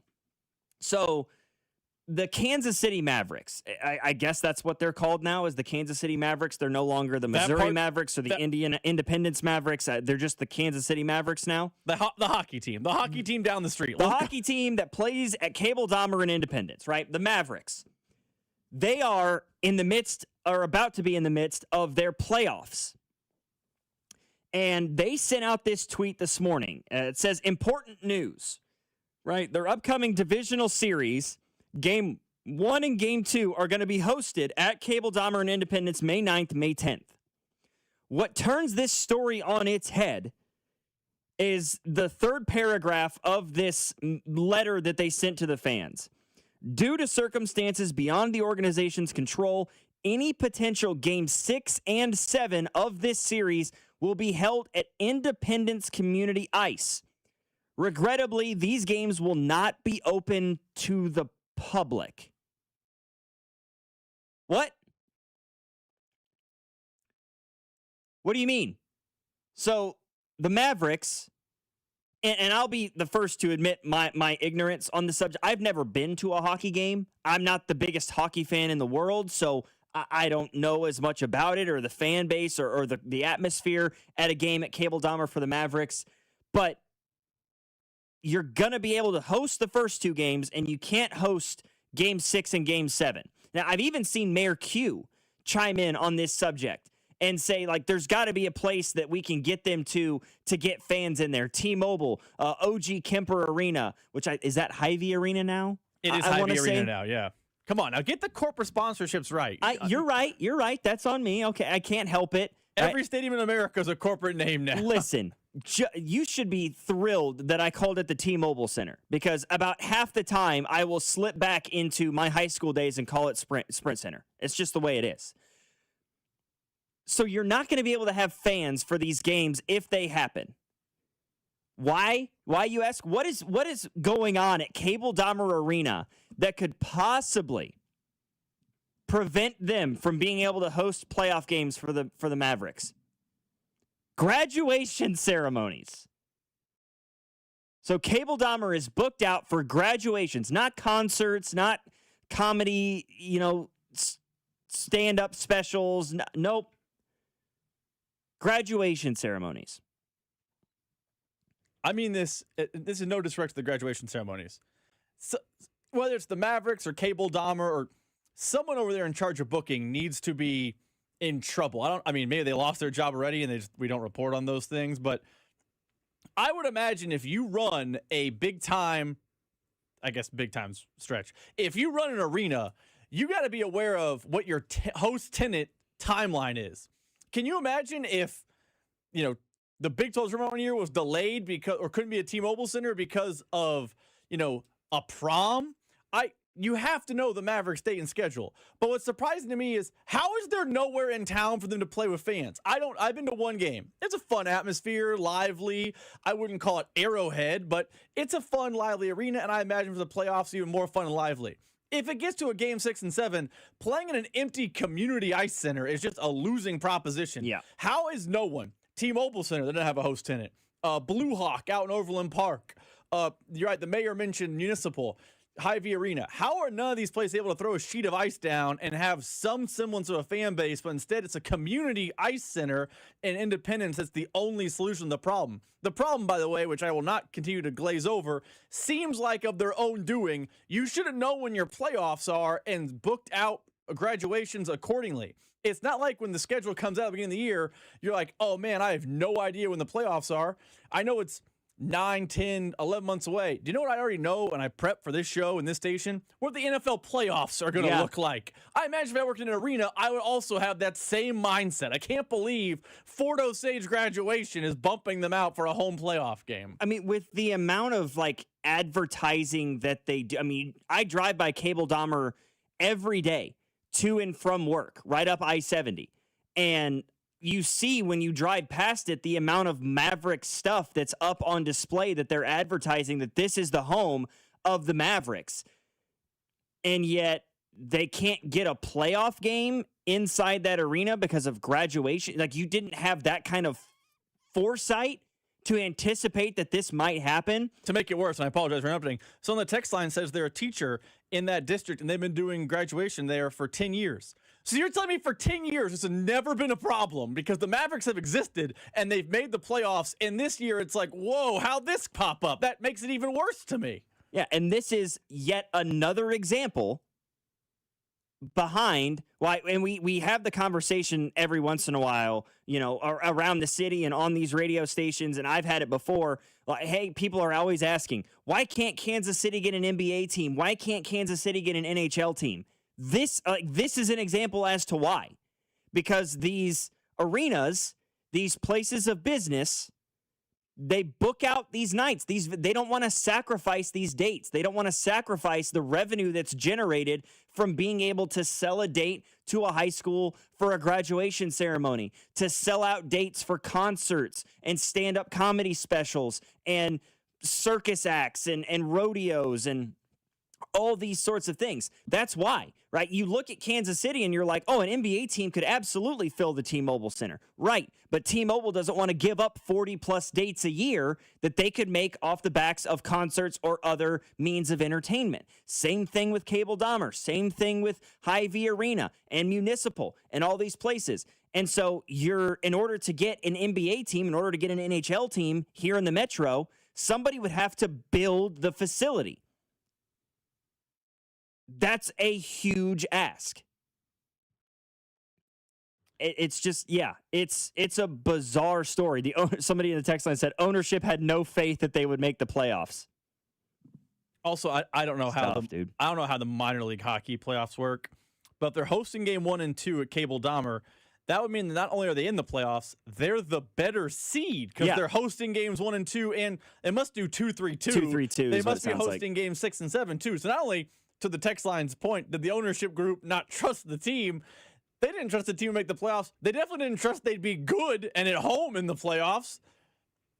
I also think this is if I'm working with the Mavericks, Kansas City Mavericks, Missouri Mavericks, whatever, if I work over there, this is an opportunity. Because if you take the mayor up, if you take, some other municipality up on their offer and you get the game moved to T-Mobile, Municipal, Hy-Vee Arena, pick a place in town that can have fans in there at the same time, you're going to probably end up with a larger fan base of this playoff games than you would have at home because you've generated word of mouth of we're moving this game because of blank. Like, there's an opportunity here to grow your fan base because of this, but instead you have it inside an empty arena. Just that doesn't, I know it's minor league. That doesn't feel like pro sports even a little bit. Yeah, so somebody in the text line said that they're the number 1 overall seed. They're the best team in the league.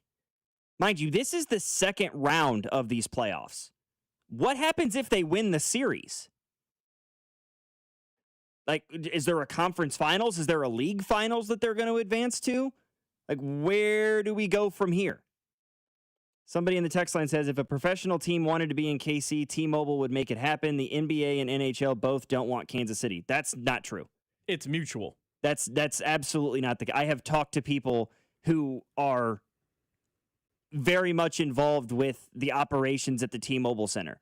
They would lose money if they were to give up those dates every year for NBA games or for NHL games. And nowadays with the NBA, it makes absolute sense to streamline the process and bring a WNBA team to the city as well. So now you're looking at possibly 60 plus dates. You're right. I've also heard through the grapevine that T-Mobile Center doesn't want a host tenant, which is why since they've opened, they have not had a host tenant. I guess the Big 12 tournament is the closest thing they've had to a host tenant. Maybe Garth's 26 shows are a host tenant, but they've never had a host tenant for that reason. I also think there's a lot of layers to why there's no NHL or NBA team here. A, what you're saying, the T-Mobile Center doesn't want them. B, no ownership group in town can afford them. C, to the text line's point, I don't think the NBA or NHL have even considered Kansas City as an expansion destination for the 2 aforementioned reasons. Like, it's layered and nuanced, but it's all 3 things working in tandem. The stadium doesn't appear to want them. Ownership doesn't exist in Kansas City, which would probably involve building an arena. And because of that, the leagues have looked right past them. But if your number 1 seed hockey team is playing at a community center, it's hard to justify we're a hockey town one day. Yeah, valid point. And I mean, in terms of an NBA team, you already tried that once, right? The Kansas City had an NBA team. They left and went to Sacramento. Not a good look in and of itself. All right, we may talk a little bit more about this later on in the show because it has to warrant more than just a couple of minutes here. But I'm sure you and CDOT talked earlier this week about the NCAA more or less prepare. I mean, it's everything but the I's dotted and the T's crossed at this point for a 76-team NCAA tournament, expanding by an additional 8 beginning in the very near future. Now, this expansion is for both the men's and women's tournaments. And I'm reserving judgment a little bit. My immediate reaction is that I hate it, right? If this is handled incorrectly is how I would describe it.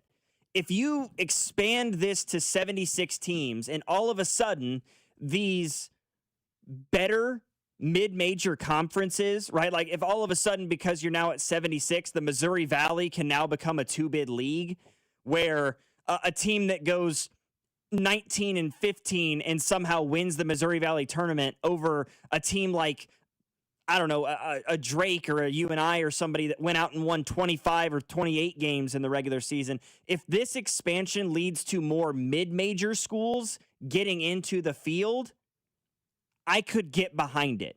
My fear is that with a 76-team tournament and the added expansion, all of a sudden, we're going to start seeing some 18-16 team that finished 12th in the Big Ten get into the NCAA tournament all of a sudden. That we're going to suddenly start to see 17-15 West Virginia get into the field as an 11 seed when they didn't deserve to get in the first place.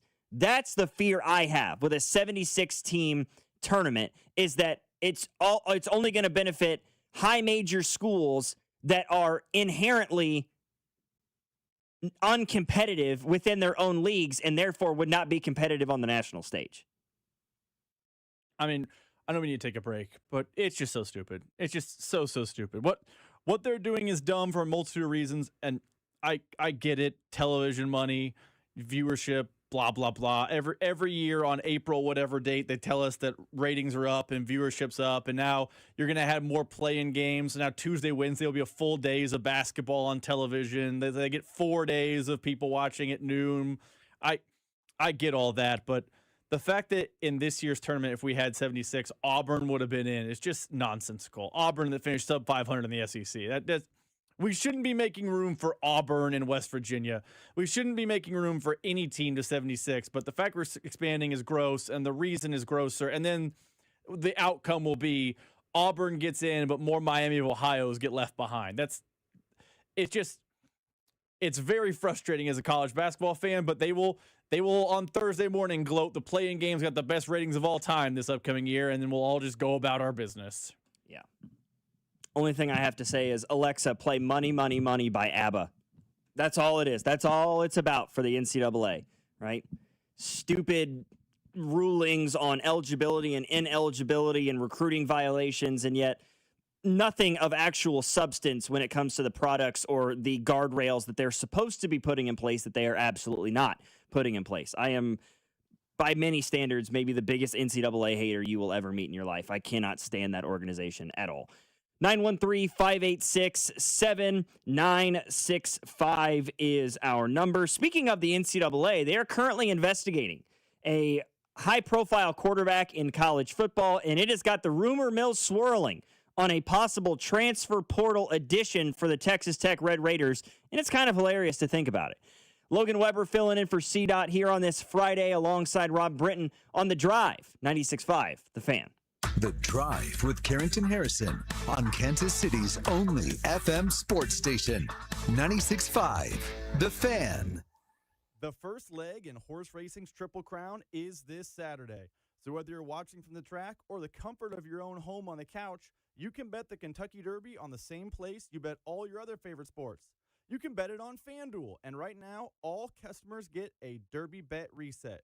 So that means you'll get a racing bonus back if your bet doesn't win. This app is super easy to use, and you don't have to be a horse racing expert to get in on the Derby Day action. So make sure to bet the fastest 2 minutes in sports on FanDuel and make it much, much more exciting with your Derby bet reset. Kentucky Derby and Kentucky Oaks are registered trademarks of Churchill Downs Incorporated. FanDuel is the official sportsbook of 96.5 The Fan. 21 and present in Missouri. Verified FD racing account required. Refund issued as non-withdrawable racing site credit that expires 9 days after receipt. Max refund $10 unless otherwise specified. Restrictions apply. See terms at racing.fanduel.com. Gambling problem? Call 1-800-GAMBLER. I'm Bob Burke, founder and chairman of Burke America Parts Group, a family of brands that includes RepairClinic.com, an appliance and HVAC parts solution company that's grown into an international brand. Before AmericanEagle.com, we partially launched a new technology platform developed by another firm. American Eagle helped take our technology to a whole new level with digital marketing, software development, and business insights into our key markets, appliances, HVAC, and outdoor power equipment, and did so both on time and on budget.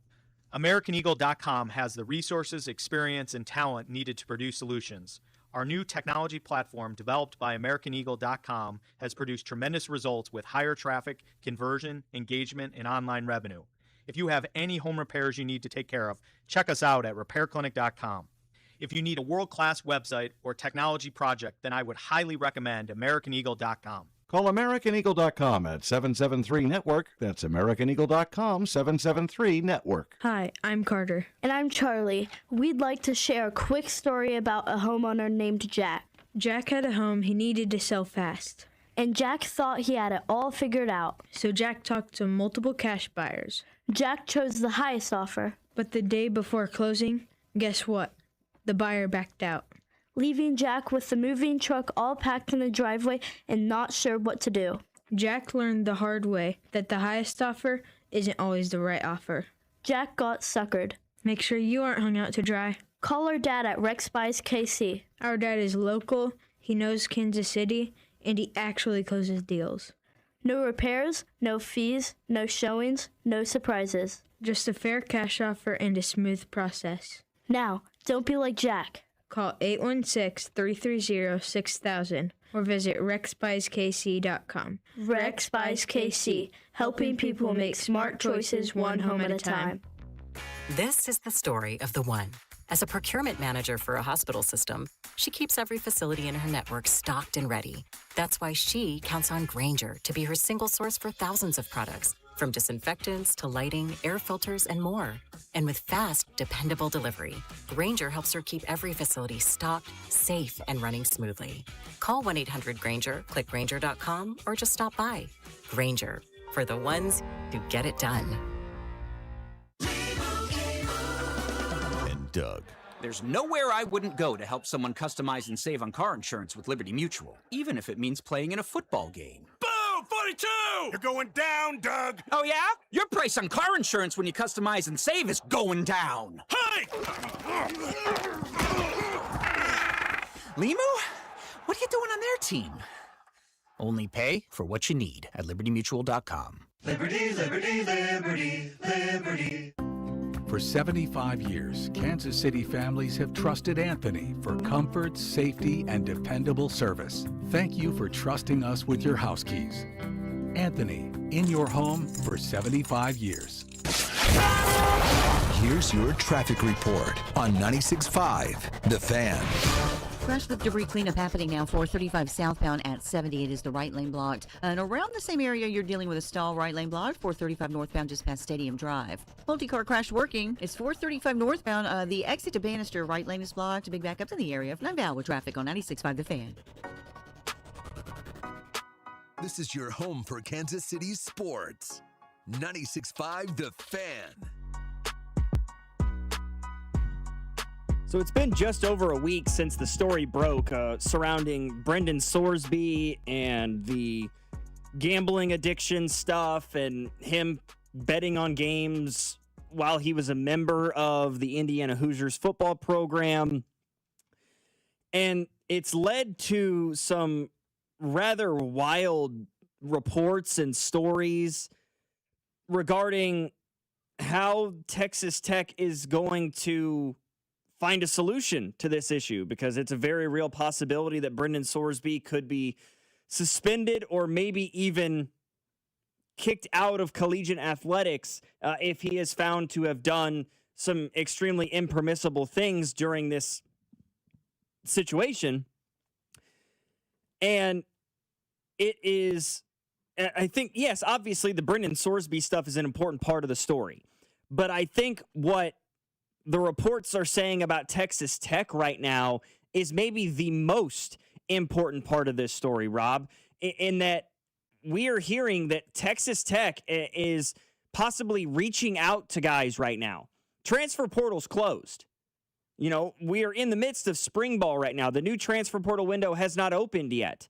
And there are reports that boosters, alumni from Texas Tech are reaching out to quarterbacks across college football and asking them their price, what it would take for them to transfer from their current school down to Lubbock to be a part of this Texas Tech Red Raiders program.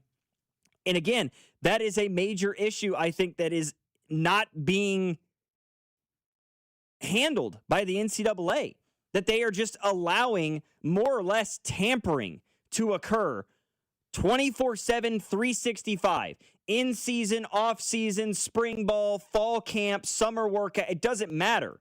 It seems like these guys can just approach an agent or somebody representing a player and asking them, give us a dollar amount.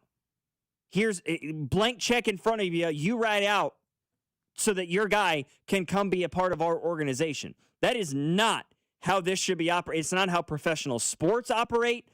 I don't know what we're doing right now. I mean, it is the absolute Wild West. And this is all coming from somebody who is a strong supporter of NIL and the transfer portal. I believe that those things need to exist. But dear God, let's put a rule in place at least to try to stop some of this stuff. I understand why a lot of people who watch college sports or are sports fans rail against NIL and rail against the transfer portal. I think both of those things need guardrails. So, but I'm a proponent of them existing as well. But I feel like people who get mad at those two things are missing what the major problem is in college sports, and it's tampering. We can look locally at examples. First off, it's hilarious to me we're talking tampering, and the one school that's ever gotten popped for it is Iowa football for Cade McNamara. Yeah, thanks. Which is just Thanks, Rob. He's so mediocre. Why'd you cheat to get him? I digress. I digress. I don't know. That happened. I don't know. They got popped for that. But we can look at local examples. There were rumors on message boards and things like this in season last year with Flory Badunga. There was a thought that, hey, I can play the audio. Bill Self was asked about, hey, do you think Flory's going to leave? And he said, unless he's going pro, no. Because the thought was KU's offer is good. Do you know what his camp was probably doing at that time? Shopping the offer to other schools while Flory was playing basketball at Kansas. That's not how these things work. And to this point, again, rumor mill, message board, hearsay. But the thought is Cody Campbell and the very rich donors over at Texas Tech are supposedly considering reaching out to other quarterbacks on their rosters and getting them to come in if Sorsby is in fact ruled ineligible, which I think he will be. Now, Cody Campbell has been defiant on social media. We're not doing that, this, that, and the other. But that is a thing that is happening all over college sports. On draft night, how many guys said, yeah, I could have left to go to another school because the money was good, but I decided to stay? Because they're finding out the money is good while they're on the roster. A player right now at Kansas State have his agent reach out to Oregon and find out what Oregon's willing to pay if he moves. That's not how it's supposed to work. You're not supposed to know what the next offer is while you're on someone else's roster. They need some sort of anti-tampering contract, something. Because in pro sports, if you're a free agent, you can kind of get a sense what the market's going to be. You can kind of feel it out, but it's not like you're fielding offers and then you're Patrick Mahomes not being like, hey, you know what? It turns out player X is about to make mega money. I want that money or I'm walking ahead of game 14. Exactly. They need to fix the tampering rules, guardrails, something, because right now players aren't really on rosters. They're always free agents. Yeah, it's one thing for a guy like Kenneth Walker to be trying to find out what the free agent market for him looks like after they win the Super Bowl and he is a free agent. It's one thing to find out what the market is for a player when they are actively in the transfer portal.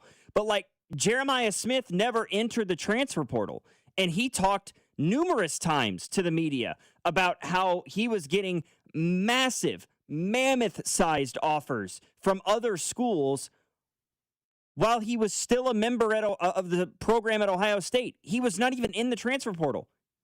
Like, that's got to be something that's curbed. That's something that has to be stopped, at least to the best of your ability, because it's absurd right now. And maybe one of the more absurd rumors that's swirling is that could Dylan Raiola be a guy? You know, that's a name being thrown around. Could Dylan Raiola, who just transferred from Nebraska to Oregon, now possibly transfer to Texas Tech when they are in need of a quarterback? You know, Dylan Raiola, great value Patrick Mahomes to some. It would be somehow the funniest and most fitting thing that he could possibly do in his career. But how is that allowed to happen? How would we just be okay with that occurring? That a guy who already went through the transfer process, he committed to another school. He just finished spring ball with Oregon. Had a phenomenal spring ball game, apparently, according to reports. He outplayed Dante Moore, is what they're saying, at Oregon's spring game. He would just be, yeah, go ahead. We'll allow you. We, the NCAA, with absolutely no power anymore whatsoever, because we tried so hard to make sure that athletes didn't get their fair share and tried so hard to fight against antitrust violations. We're just going to let you go to a second school in the transfer portal, even after you've already committed, signed, and enrolled in the other school. We're just cool with that happening. Not saying that is what will occur, but it sounds like Texas Tech is trying to do that at least with somebody. I do think, again, I think the tampering thing, I do think the Raiola thing is mostly an internet joke, but he is going to be a backup quarterback at a prominent university and was in the portal. So I think people are connecting dots, but I think whoever Texas Tech's quarterback is in the fall, if it's not Brendan Sorsby, is going to be a name someone's heard because they're going to jump in the portal. I don't even know who their backup quarterback is right now. Why would I know that about Texas Tech? Whoever their quarterback is, whenever they take the field, is not some, hey, plucky 3-star freshman that we had to start because Sorsby's ineligible. I think it's going to be someone you've heard of that jumps in the portal and comes over. I'm looking here on the spring football roster website, going position by position here. Brendan Sorsby, Lloyd Jones Jr. It won't be him. Let's rule him out. Never say. I can't say honestly. He's a redshirt freshman. Stephen Cannon, who is a true freshman from Savannah, Georgia. Will Hammond. Oh, he was on the roster last year. I think he's hurt though, or he was hurt last season. Not to get too deep in the weeds of Texas Tech football. Yeah, he was Big 12 Offensive Player of the Week at one point. September 22nd, Big 12 Freshman of the Week that year too. Holden Phillips, Kirk Francis. Yeah, I don't know. Other than Will Hammond, I don't recognize any of those names. So, yeah, if Brendan Sorsby is suspended for the year, I think it's a very, very strong chance. There is a very strong chance that the starting quarterback for Texas Tech next year is not currently on its roster. And I find that to be a little bit problematic. 913-586-7965 is our number. More coming up. We'll talk Royals. We'll talk Chiefs as we head into the back half of the show here on this Friday. Logan Weber filling in for CDOT alongside Rob Brenton. The Drive, 96.5, The Fan. Tune in to hear the Hall of Fame voice of the Royals, Denny Matthews. There's a high fly ball, deep left center. That goes Ward to the wall. Gone. Bobby Witt Jr. Every Monday at 3, right here on your home for Royals baseball. 96.5, The Fan. Here's your traffic report on 96.5, The Fan. Crash with debris cleanup happening now. 435 southbound at 78 is the right lane blocked. And around the same area, you're dealing with a stall, right lane blocked. 435 northbound just past Stadium Drive. Multi-car crash working. It's 435 northbound. The exit to Bannister, right lane is blocked. Big backups in the area. 9 with traffic on 96.5 The Fan.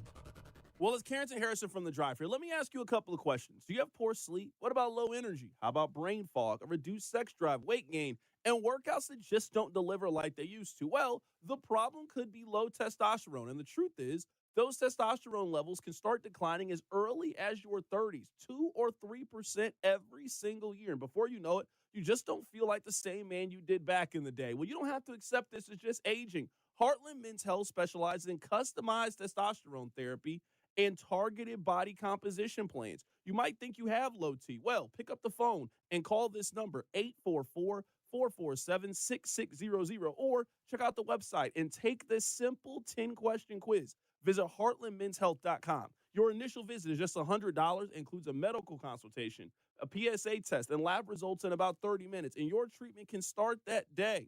3 locations, Overland Park, Independence, North Kansas City. There's no need to wait. Go stop by and see my friends over at Heartland Men's Health. Featured therapies are compounded and have not been evaluated nor approved by the FDA. Provider prescription required. See website for details. This is the story of the one. As a maintenance tech at a university, he knows ordering from multiple suppliers takes time away from keeping their arena up and running. That's why he counts on Grainger to get everything he needs, from lighting and HVAC parts to plumbing supplies, all in one place. And with fast, dependable delivery, he's stocked and ready for the next tip-off. Call 1-800-GRAINGER, click Grainger.com, or just stop by. Grainger, for the ones who get it done. Wendy's new Biggie Deals lets you choose whatever you're in the mood for. It's like a music mixing board of deals, and you're the producer. Go with some chill folk music with a JBC in the $4 Biggie Bite snack. Try the drum and bass of deals with a double stack in the $6 Biggie Bag. Or go full-on sandwich symphony with an $8 Biggie Bundle, the grand finale of snacking. And the best part? They all come with napkins. $4, $6, and $8 Biggie Deals how you want them at Wendy's. Price and participation may vary. Single items at regular price. Prices may be higher in Alaska, California, and Hawaii. Liberty Mutual customized this song for you. like your car insurance, it's custom too, yeah. Liberty Mutual's got the coverage that could save you money. Thanks to Doug and Limu, well now you can go and take that cruise. Liberty, liberty, liberty, liberty, yeah. It's Chris Mack with the Sports Betting Minute, brought to you by BetMGM. Make it legendary. Please gamble responsibly. Gambling problem? Call 1-800-GAMBLER. LA getting 3.5 points on the road in Game 6 tonight with a chance to finally put Houston to bed. And the old man from Akron still has it in there at times, too. His points total 22.5 tonight, but he's eclipsed that mark 3 times in the first 5 games of this first-round series. And down the stretch in April, when old men like him are supposed to be coasting or running out of fumes, he averaged 23 a night. The opportunity to finally close this series out right in front of him, I don't see how he doesn't hit that number. You can run with that, or just take LA plus the 3.5 and look for the closeout tonight in Houston. That's it for this Sports Betting Minute, brought to you by BetMGM. Download the BetMGM app today. Please gamble responsibly. Gambling problem? Call 1-800-GAMBLER. BetMGM and GameSense remind you to play responsibly. Gambling problem? Call 1-800-GAMBLER. See BetMGM.com for terms. 21 plus only. Missouri only. Subject to eligibility requirements. Please gamble responsibly. Spring is here. Now's the time to get your air conditioner ready with a $49 AC tune-up from Hamilton Plumbing, Heating, AC, and Rooter. A tune-up can help save money on your energy bill and prevent expensive breakdowns. As your local home service experts, everything we do is backed by our exceptional service guarantee. Over 40 years experience and more than 8,000 5-star reviews adds up to dependable service from neighbors you trust. Visit callhamilton.com/radio for details, terms, and conditions. Tonight, expect a mostly clear night with a low of 39. Weather brought to you by Staples. Epic parties start at Staples. Now you can grab Party City balloons, decorations, and tableware, plus matching custom invites, banners, and more right at Staples. That was easy. Rob Sight Ford, KC's Ford volume leader and top rated on Google. 135th and State Line. Rob Sight Ford, your 2025 Ford volume leader. Top rated on Google with 4.8 stars and 3,000 plus reviews. The best selection, best prices, and Kansas City's best customer service. Visit Rob Sight Ford at 135th and State Line. Buy right, save big, and drive home a winner. Only at Rob Sight Ford. Hey Kansas City, this is Cole Reagans. On your way home from the K, tune into Vern's postgame show right here on your home for Royals baseball. 96.5 The Fan. KFNC FM and AM, HD1 and HD2 Kansas City, an Odyssey sports station.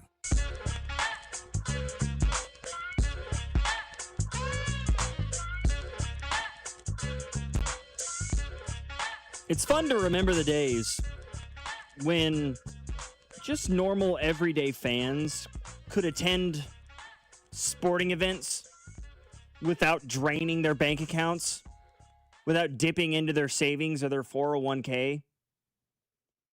Those days are long flying away from us.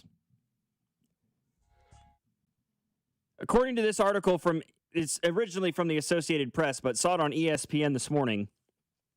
With the World Cup rapidly approaching, of course, some of those games occurring right here in Kansas City, the ticket prices remain on, some tickets still remain for sale, generally, and they are outrageously priced in some places. For the opening game for the U.S. men's national team against Paraguay in L.A., tickets are $4,105. The cheapest tickets you can find for a World Cup opening round game, $380. And those are for such scintillating matchups as Curacao versus the Ivory Coast, excuse me. I mean, some of these tickets are outrageous. Austria versus Jordan, $380. USA versus Paraguay, $1,120. Tickets for Argentina, $2,500 to $2,900. Brazil, $2,200 to $2,300. I mean, is this not just blatant price gouging to anybody else? Rob, I'm not a soccer guy. Yeah, I know that you are. But, I mean, this is outrageous, isn't it? We just got done talking about the NCAA, and you said you're not the world's biggest NCAA fan, and neither am I. Do you know what makes it look like a well-run, straight as an arrow, no problem organization? FIFA. Because FIFA is pretty corrupt. And the price gouging we were seeing in this World Cup, whether it be from FIFA, whether it be from secondary market, whether it be from, the owners that you say, I don't know who's doing it. But the pricing of this World Cup is absolutely banana land because there have been other World Cups. They sell out games. They have big events in other major countries, and they are not priced for the bougie-only class to be at these games. I am lucky enough to have got in and been able to buy tickets. I'm going to go to Algeria versus Austria when it's here in Kansas City. I am sitting where I can lean back and I can touch the press box. I can see our press box seats from my seats at the World Cup. They're basically next to each other. And I am still paying $150 a ticket for me and my wife to go to that game, a game I don't care about. I got into the ticket buying thing like, I'll see Messi. I don't have a mortgage payment to do that. I'll see the Netherlands. I don't have half a mortgage payment to do that. Even Ecuador, Curacao was a little bit like, yo, what are we doing? So there is a problem with the ticket pricing with the World Cup because they are pricing out the run-of-the-mill average fans, and they have built it, at least what was happening in America, to be something that only the elite of the elite can enjoy, which is not the way it's always been, because just 4 years ago in, is it Qatar or Qatar, whatever, you could get into the championship game for like $80 to $100 to watch Argentina, France. And now $100 gets you the opportunity to discuss parking at Arrowhead for Curacao and Ecuador. Just crazy. Yeah, I mean the cheapest ticket you can find right now for the World Cup. And I mean maybe this is in fairness to the process a little bit. We are a month away, right, from the world. I mean, we are at the borderline last minute of this event. So, yes, the tickets are generally going to be more expensive, just a part of the process, right? But with a month to go until we hit World Cup season here in the United States, the cheapest ticket you can find is $380 a ticket. And like you said, it's not like you're going to see Brazil or Argentina or the U.S. or England or Spain. You're going to see Austria versus Jordan, New Zealand, Egypt, Jordan versus Algeria, Cape Verde versus Saudi Arabia, Algeria, Austria, Congo versus Uzbekistan. What? What's puzzling to me is... And that's $400 for those games? What's super puzzling to me is... Now, I know the LA games are different, whatever. I'll steal a term here from Carrington. The math ain't mathin', because KCTV5 had a story yesterday that flight tracking data and hotel data is not equaling the number of visitors that they have been alleging are coming for the World Cup. Now, I've always thought the number they're alleging is probably north of correct. They were alleging at one point 800,000 people during the 6 weeks coming through Kansas City. That's like the size of Kansas City coming through Kansas City. I don't think it's going to be 0 people, but the flight tracking data and the hotel data is not equaling the idea of 800,000 people coming into town. But my point is, if the flight tracking data and the hotel data is saying we're not seeing the massive bump in people in town, then who's going to these games at these prices? Because the average local, I presume the average local is not spending $1,200 at Upper Tank to watch Algeria take on Argentina. And if the Argentinians aren't coming in the same wave that they anticipated, and Joe who hangs out at the Argosy isn't going the same way, are they just going to have empty seats because they've priced out fans? That can't be the system we're using. And I know not everyone loves soccer, but it can't be the system we're using for any sport. It's a bad plan, and it seems to be executed worse. And I mean, the World Cup is just the latest example and maybe the most egregious one. But I mean, people in the text line have brought it up. Like, you can't the average fan can't get to a Super Bowl anymore, right? The average fan has a hard time getting to an AFC or an NFC championship game. They have a hard time getting to a World Series game. They have a hard time getting to a Final Four or a college football playoff national champ. Those things are just so difficult to get to any longer. You know, it's just, yeah, it's absolute price gouging. And It's outrageous. How much of this is, I know that I didn't follow the case the way I should. I believe, what was the ticket company that got in trouble with the federal government? There was one of them. They had to do there was something that happened with the federal. I don't know how much of that is just. Was that Live Nation? It was Live Nation. Yeah. Thank you. I know Live Nation is in charge of World Cup tickets, but I was hoping that Live Nation's punishment would kind of discourage this type of behavior from ticket companies. It doesn't seem to have done that a little bit in the upcoming World Cup. And the text line's right. Everything's more expensive. I'm a KU basketball season ticket holder. There's a KU basketball price hike coming for me. It's got fans flustered and upset. Chiefs tickets. I don't know if Chiefs season tickets have gone out for people yet, but I'm betting a price hike is coming. The numbers are going to keep going up and up and up, and I feel like you can't really go out to a game anymore unless you're willing to pay out through the nose just to see it. And the World Cup's the most egregious example because it's a 1 in a 30 years event, and Kansas City's never hosted before, so they can really kind of set the number what they set the number. But it is very frustrating as a fan, especially a soccer fan in town, that they've basically priced out the locals. Yeah. It also means FanFest is going to be popping because only $25. It's free to get there on the shuttle, and I believe it's free on the app to get into FanFest. That's going to be a vibe if it's everyone's out there watching games. Yeah, that's going to be a fascinating aerial view of one of those World Cup games in Kansas City. If there's 30,000 people inside Arrowhead watching the soccer game and 150,000 people in the parking lot outside watching the soccer game. So I don't know, man. I don't know what the solution is, but it's outrageous. It's utterly outrageous.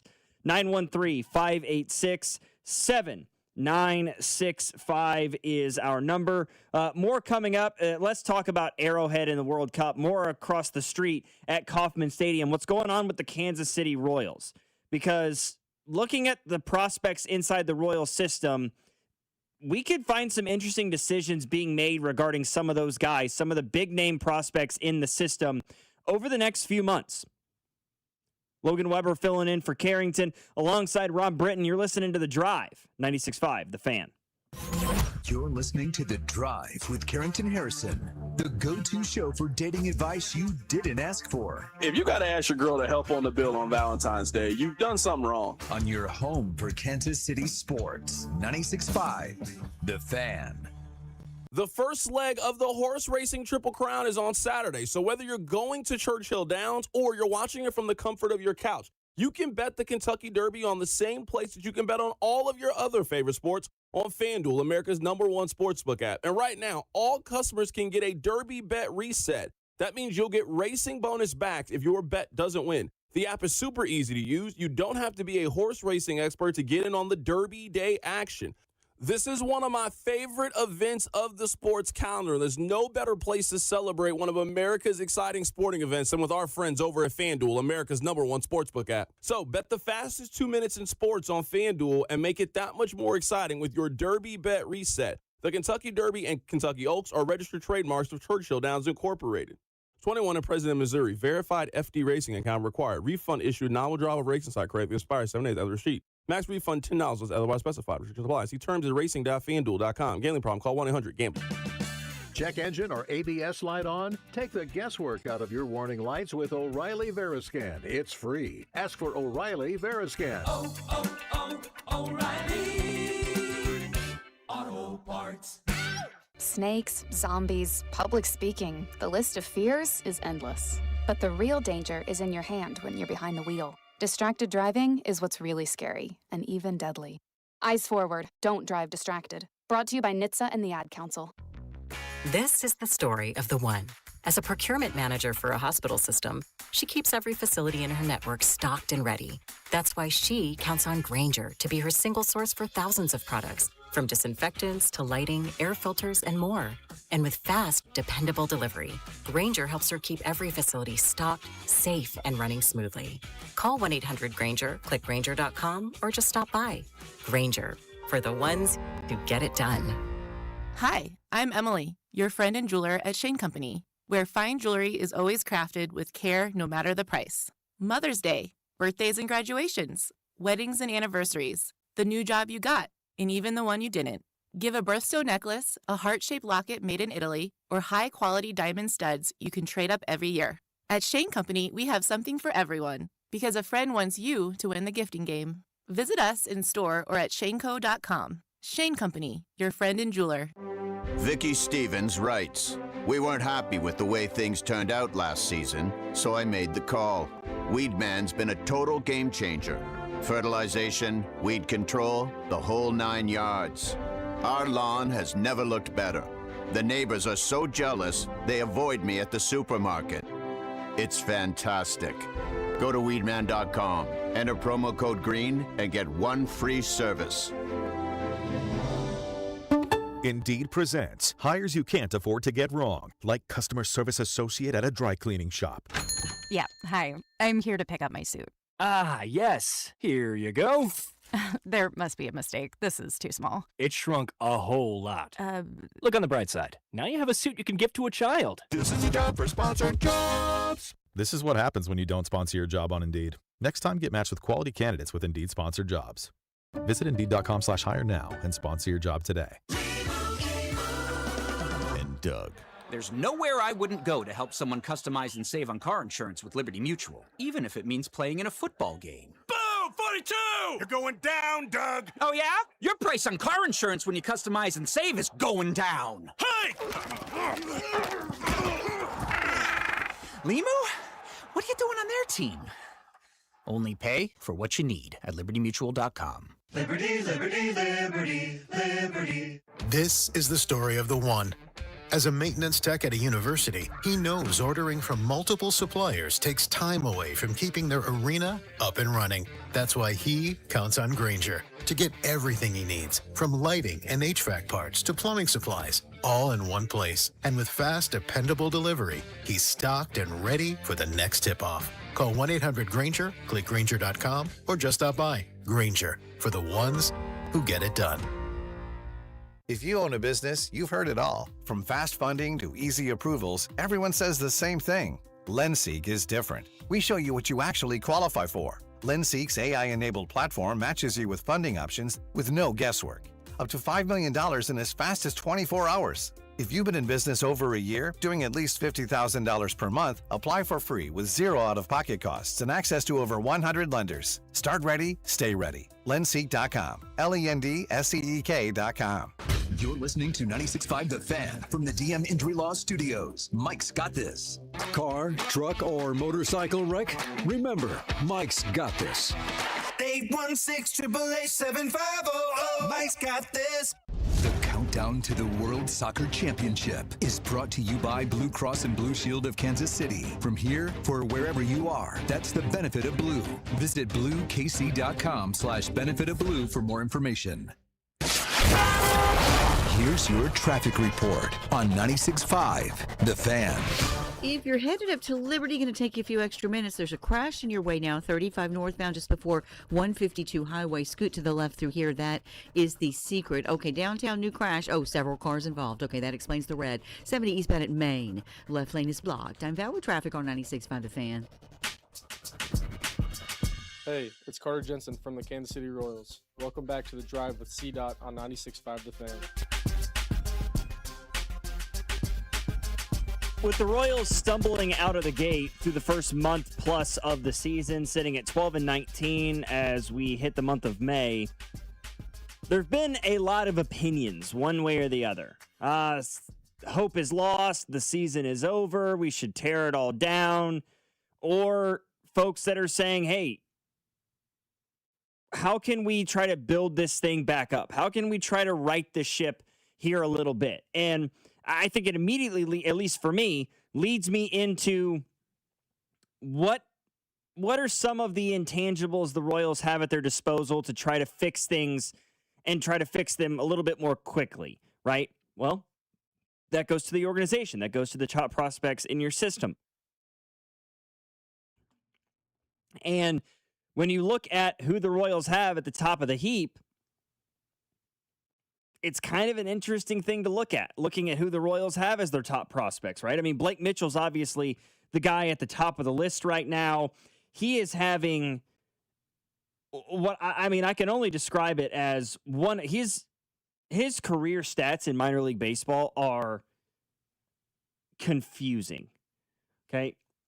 He's hitting 200 this year.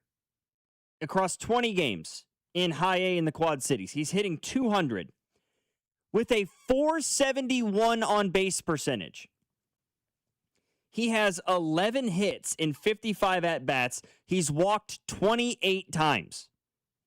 Of his 11 hits, 5 of them are home runs. So nearly half of his hits are homers. And he's getting on base almost half the time he's at the plate via the walk. Just bizarre. Kendry Chiriot in Low A in Colorado is dealing. David Shields is pitching really well in High A. Sean Gamble, I mean, he just got drafted. So, 23rd overall pick this year. Take it with a grain of salt. We'll see what happens. But in 21 games in Low A in Colorado, he's hitting 118. He's struck out 33 times across 85 at-bats. Josh Hammond is raking, hitting 313 in Colorado.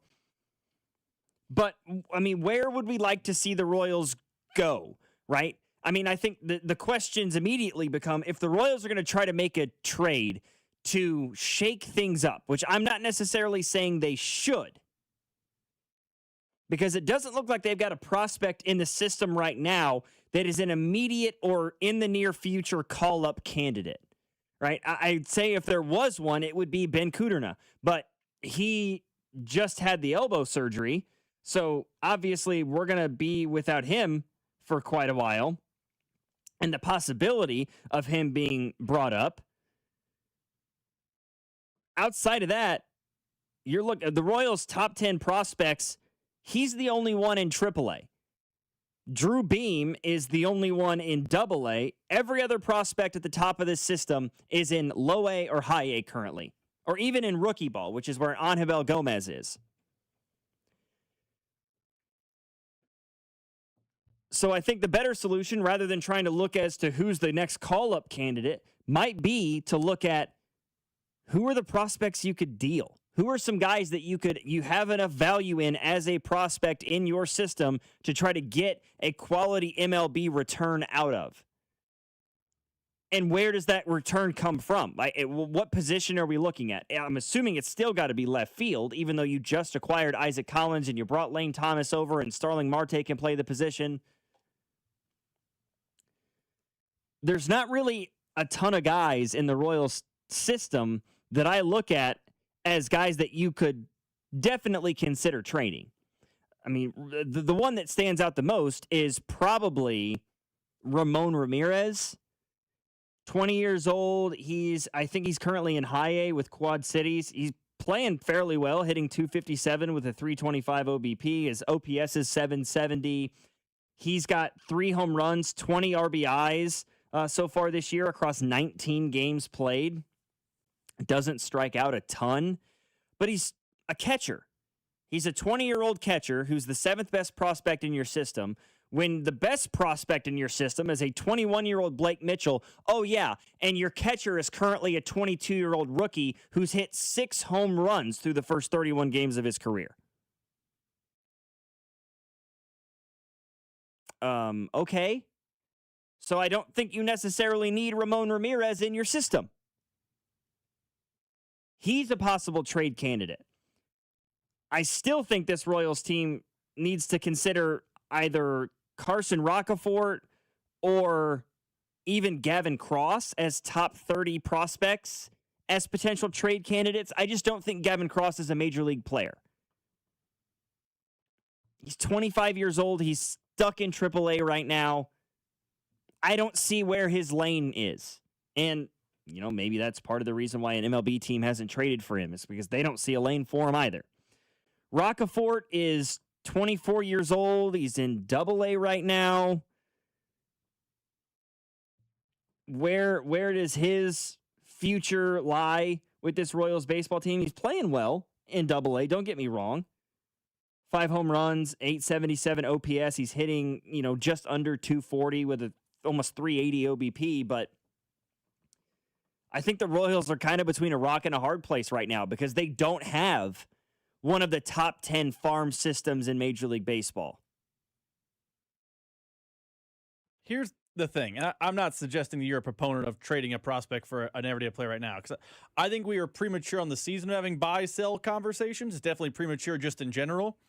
But where the Royals sit right now, both with the Major League Club and their prospect list, for this to get better, it's got to get better at the Major League level from within.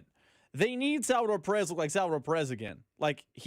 I'm cherry-picking one example, but bases loaded, 4th inning yesterday, pop out. He did not defend the ball well at first base. Vinny Pasquantino has looked better before the injury of late, but he's still hitting under 200, and his OPS is still under 700. That's not good enough. Those are two failings by two of the players at this level. Isaac Collins. I like the idea of the Isaac Collins move, trade a bullpen arm for a left fielder. He has not lived up to expectations out in left field thus far. So the answers are going to come from within. Now, as far as prospects and keeping versus selling versus buying, all those things, if the Royals are going to make a move from the outside to enhance this roster to try to get back to respectability and playoff push and all the things, it's going to be a move on the periphery, because if there's one thing the injuries this pitching staff at the lower levels has taught me, you can never have too much depth. So yes, I am a proponent of eventually trading Ramon Ramirez, but for now, hold on to him, because what if a Blake Mitchell gets hurt? What if Carter Jensen gets hurt? What if whomever gets hurt? It's better to have the bodies, because it was 2 months ago and people were gloating, myself included, about the depth of the Royals organization and the pitching staff, and now it's starting to look a little thinner as you go down the organization. So if the Royals are going to make a move to fix this from the outside, it's going to be a move on the periphery. I don't remember the exact trade, but when they added John Schreiber via trade in spring training a few years ago, it wasn't like they gave up some massive haul or some experience thing to get John Schreiber. It was player 41 who was on the 40-man roster who they felt was expendable. It was prospect who probably hadn't succeeded, someone else organization give him a shot. It was an Asa Lacy, Jackson Kowar type of move, or I guess Lacy is cut, but Jackson Kowar got traded to this organization with the idea of, he doesn't fit with us, maybe you can reclamation project, you get a reclamation project back. That's how I think the Royals are going to fix it from the outside, at least in April and now May.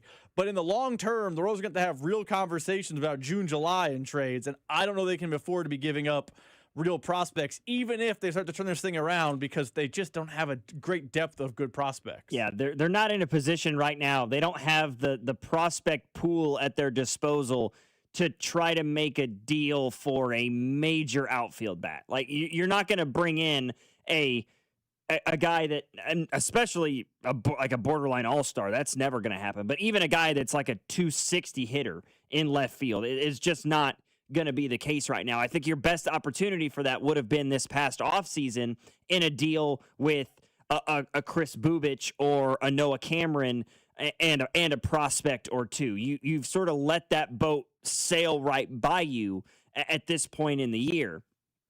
And I'm with you. I think that this thing has got to get turned around from within. It's not going to be something on the outside that changes gears. You brought up Salvi and Vinny, and those are absolutely fair points. You know, I mean, I don't feel like we're talking enough about the fact that it took Bobby Witt Jr. a month to have his first home run, that it took Jack Caglione nearly a month to hit his first home run of this. We spent the first 2 weeks with Kyle Isbell and Jonathan India leading the team in home runs. Like, yes, it's easy to point out Vinny and Salvi because the batting average is down and the RBI numbers aren't there, and they're supposed to be the run producers in the order. But it's not as if your best player has been lighting the world on fire either with Bobby Witt Jr. And things are better. All right, in the last week, just looking at the splits for this Royals team, you know, in the last 7 days, they're hitting 285 as a team. You know, Starling Marte had a really good day yesterday, 3 hits. Kyle Isbell's hit the ball good again. Michael Garcia's hitting 330 over the last week or so. Same thing with Lane Thomas. Isaac Collins is hitting up over 315 in the last 10 days. So, and you look at Salvi. In the last week, in the last 6 games, Salvi's hitting 296. He's hit 2 home runs. He's got 14 total bases, excuse me. So they're starting to turn it around a little bit. we'll see if that trend continues. Was that because they got 3 games against the lowly Los Angeles Angels? Very possible, right? Maybe that's doing the brunt of the work right now in terms of their latest splits. I'm with you. I think it's got to come from within. We can entertain the idea of trading away prospects, but at this point, it kind of feels like the Royals might be trading prospects for prospects rather than trying to trade prospects for MLB-ready guys. Also, and it's just me reading the text line, I'm curious where you land on this, because there is a growing sentiment, and I think it's based on the Royals' record, that somehow Mac Quatrero and his analytics-first approach is somehow handcuffing the offense. I know Eric Hosman the other day mentioned on social media that he likes to see Cags in the lineup more often. I would like to see Cags in the lineup more often, too. I think Cags has to prove he's worth being in the lineup more often because his splits against lefties are just, they're bad. They are really bad. But are you anti-Q's analytical platoon approach? Because I think fans are playing the results, and I understand why, but there's a growing sentiment on the text line and social media that, quote, computers are holding the Royals back. Do you like Q's management style of analytics forward? Because it's not what the Royals did in 14 and 15, although it kind of was, but also kind of wasn't, and the Royals won a World Series, and now they're doing it this way, and I think fans are upset by it. I don't entirely love it or hate it. You know, I feel like analytics are an incredibly important part of sports, and baseball especially, because baseball inherently as a sport, I feel like if you are just looking at it based off the eye test, or you're just looking at it based off analytics, you are doing yourself and your organization a complete and utter disservice. I think in order to be at your best in the sport of baseball, you have to take them both into the equation. Looking at how a guy performs with your eyes and on film versus what the numbers are telling you, that is how I think you get to see the bigger picture of individual player or a team's performance. I feel like at times Q can get a little bit too hung up on the analytics. I agree with you. Carter Jensen's numbers against lefties are not good. Cags' numbers against lefties are not good, right? Kyle Isbell's numbers against, I believe it's righties, are not very good. So I understand that sentiment. But at a certain point, like with Kyle Isbell right now, through the first 31 games, he is your team's leader in batting average. Sometimes you just got to go with the hot bat. And at times it feels like Q doesn't always do that. Now, maybe that's a situation where he's been very upfront and honest with these guys, and it's like, hey, you've got free reign against lefties, but we're gonna pull the reins back against righties. We're gonna throw Lane Thomas into the order. We're gonna throw Marte in, whatever the situation is. I understand what Q is doing because he's cut from the Tampa Bay Rays cloth, right? That's where he came from. He was the bench coach. That's what's made the Rays so successful over the last few years with the limited payroll that they have, is utilizing the numbers and sort of that Moneyball style approach. And the Royals need some of that. To say that the Royals don't need that, I feel like is completely tone deaf. They don't have the money to throw around to compete with some of the bigger organizations in baseball. So yeah, you have to use the numbers. You have to see what the analytics tell you. But at the same time, I look at a guy like Cags, I look at a guy like Carter Jensen. Like, you want those guys to be cornerstone everyday players at their respective positions for your organization for years and years and years to come. I know Cags isn't great against lefties, but if you want that guy to be your everyday right fielder, if you want him to be the guy, you want him to be able to play 150 games, 155 games at that spot every single year and have 400 ABs. 500 ABs, 600 ABs. Sometimes you just gotta stomach it and be like, hey, Cags, go out there and hit a lefty today. No matter what the numbers tell you.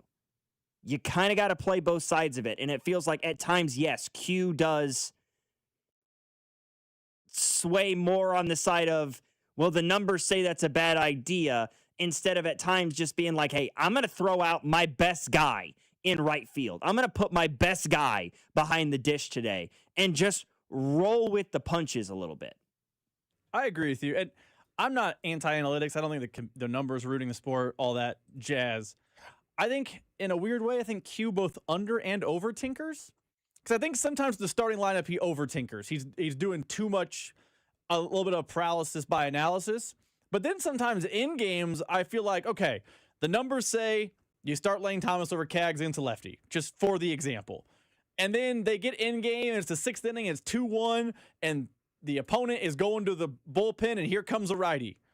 If the numbers told you not to play Kaggs at the start, that's fine. Then you got to pinch hit Kaggs. The numbers say pinch hit Kaggs. It feels like Q sometimes is all about the numbers, but other times is, hey, I don't want to do the numbers. Like there have been times this season where John Schreiber's coming with multiple lefties due up. John Schreiber's bad against lefties. And he's been bad against everyone this year, but he's bad against lefties. Retweet. But like the numbers say you don't go to Schreiber in this moment, and yet he goes to Schreiber, but he also will be the first to tell you can't start, Kyle Isbell today because you got to get Thomas in center because the lefty splits. I just wish he was more consistent. All in on the numbers, and it is what it is, or just all in on gut feel. But I sometimes think he both over and under tinkers and doesn't really have a total true philosophy. Yeah, and that's fair. And I get the sentiment that people have, and I share some of that frustration with them for sure. But some of the responses are they're just kind of disingenuous. Like I got somebody in the text line saying, like, how did the Royals and Ned Yost win a championship? Same lineup every game, consistency.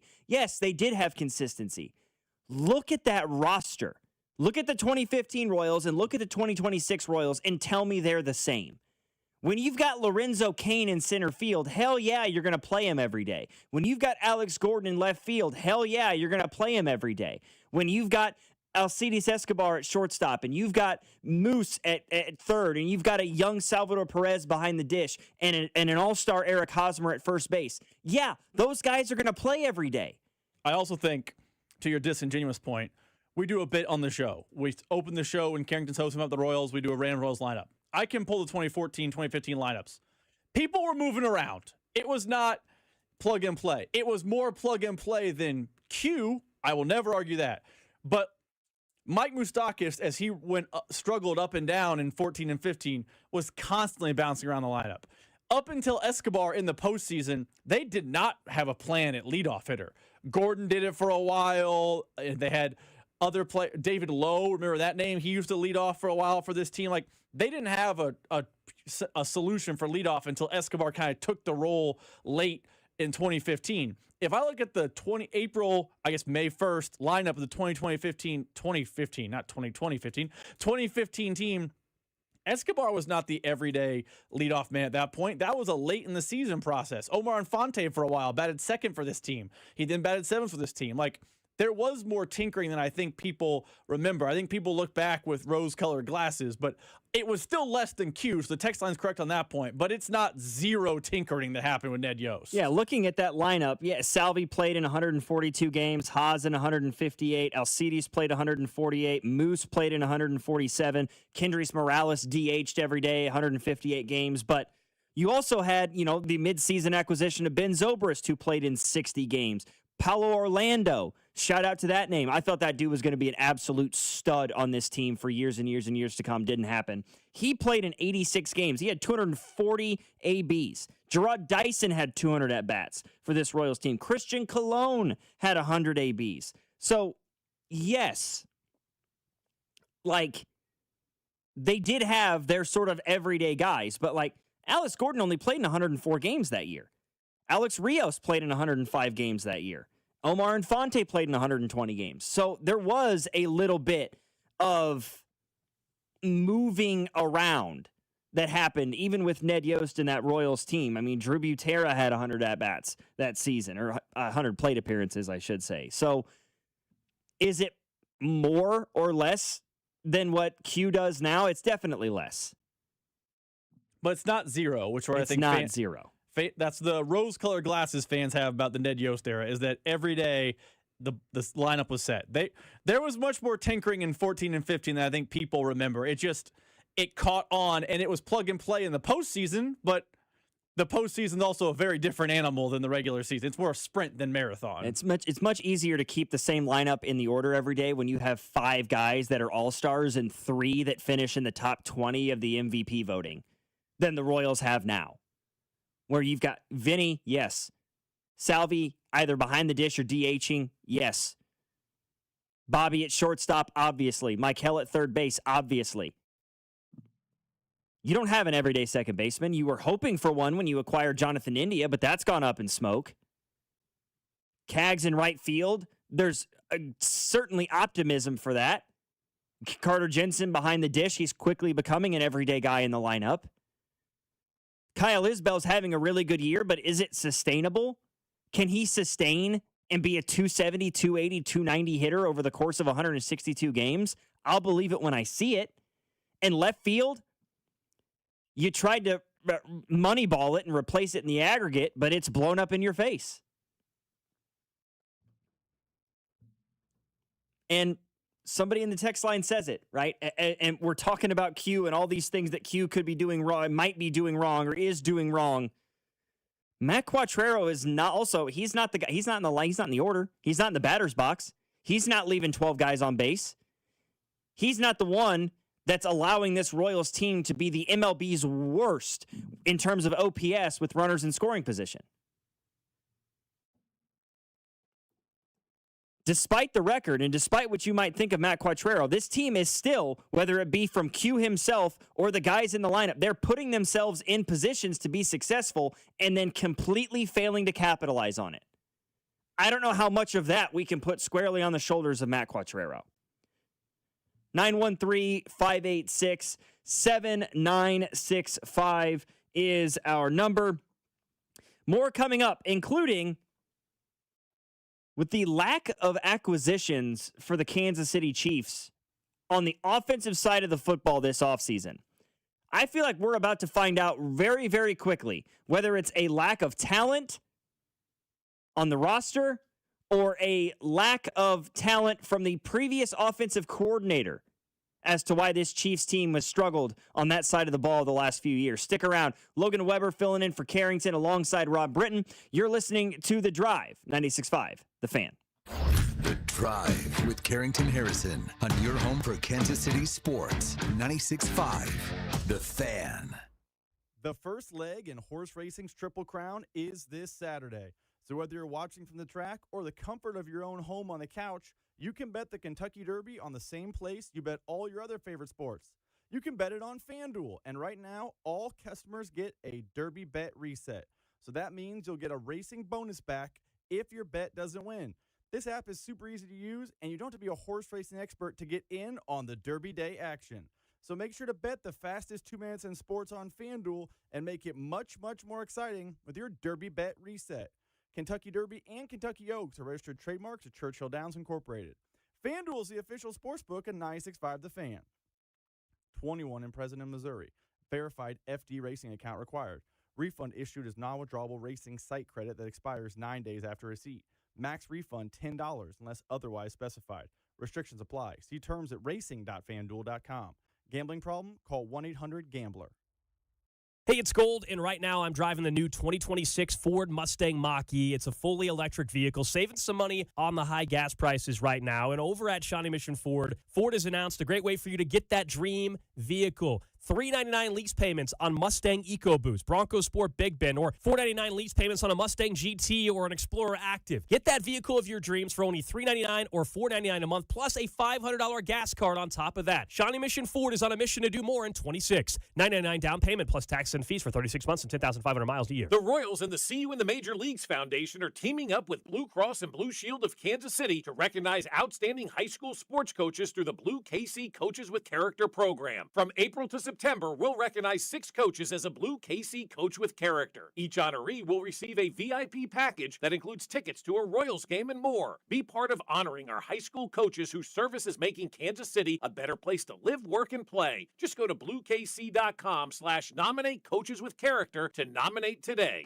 It is out of here. Man, if your stream isn't as strong as it used to be, or you're taking more breaks to the bathroom than the 7th inning stretch of a televised baseball game, We'll be back after this. it's time to get checked.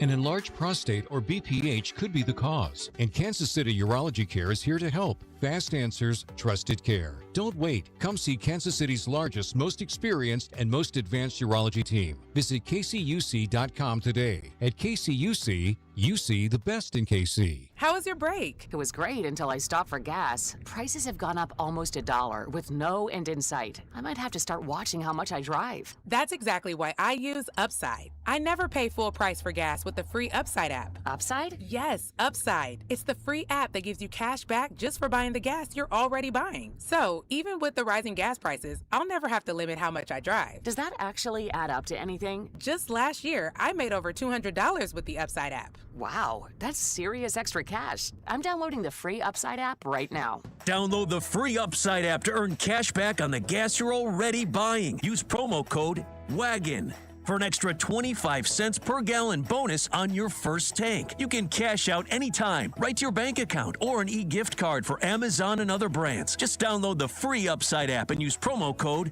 WAGON for a 25 cents per gallon bonus on your first fill-up. That's WAGON. Offers vary by user and location. Go to upside.com for terms and conditions. Yo, it's Jay Uso from WWE, and I'm Jimmy Uso. Chumba Casino and WWE are hyped for the biggest event of the summer, SummerSlam. I know, I can't wait. There's nothing better to do while we're waiting than playing Chumba Casino. Sign up today, and you could win a VIP experience with Chumba Casino and WWE for SummerSlam. So what are you waiting for? Play Chumba Casino and enter for your chance to win. Let's Chumba. Yeah. Sponsored by VGW Group. No purchase necessary. See terms at ChumbaCasino.com. Must be over 21 and present in a state where it's legal to play. This is the story of the one. As a procurement manager for a hospital system, she keeps every facility in her network stocked and ready. That's why she counts on Grainger to be her single source for thousands of products, from disinfectants to lighting, air filters, and more. And with fast, dependable delivery, Grainger helps her keep every facility stocked, safe, and running smoothly. Call 1-800-GRAINGER, click Grainger.com, or just stop by. Grainger, for the ones who get it done. Here's your traffic report on 96.5 The Fan. Brought to you by Buckner's Heating and Cooling. Okay, big backups down, 49 southbound. The crash is at 155th. Right lane is blocked, and you are very heavy all the way back into Grandview. Crash 71 southbound at Cleaver Boulevard Swope. Right lane is blocked there. In downtown, that's still a slow go. 70 eastbound at Main. 9 bound with traffic on 96.5 The Fan. Hey, it's Chris Jones from the Kansas City Chiefs. Welcome back to The Drive with C-Dot on your home for Chiefs football. 96.5 The Fan.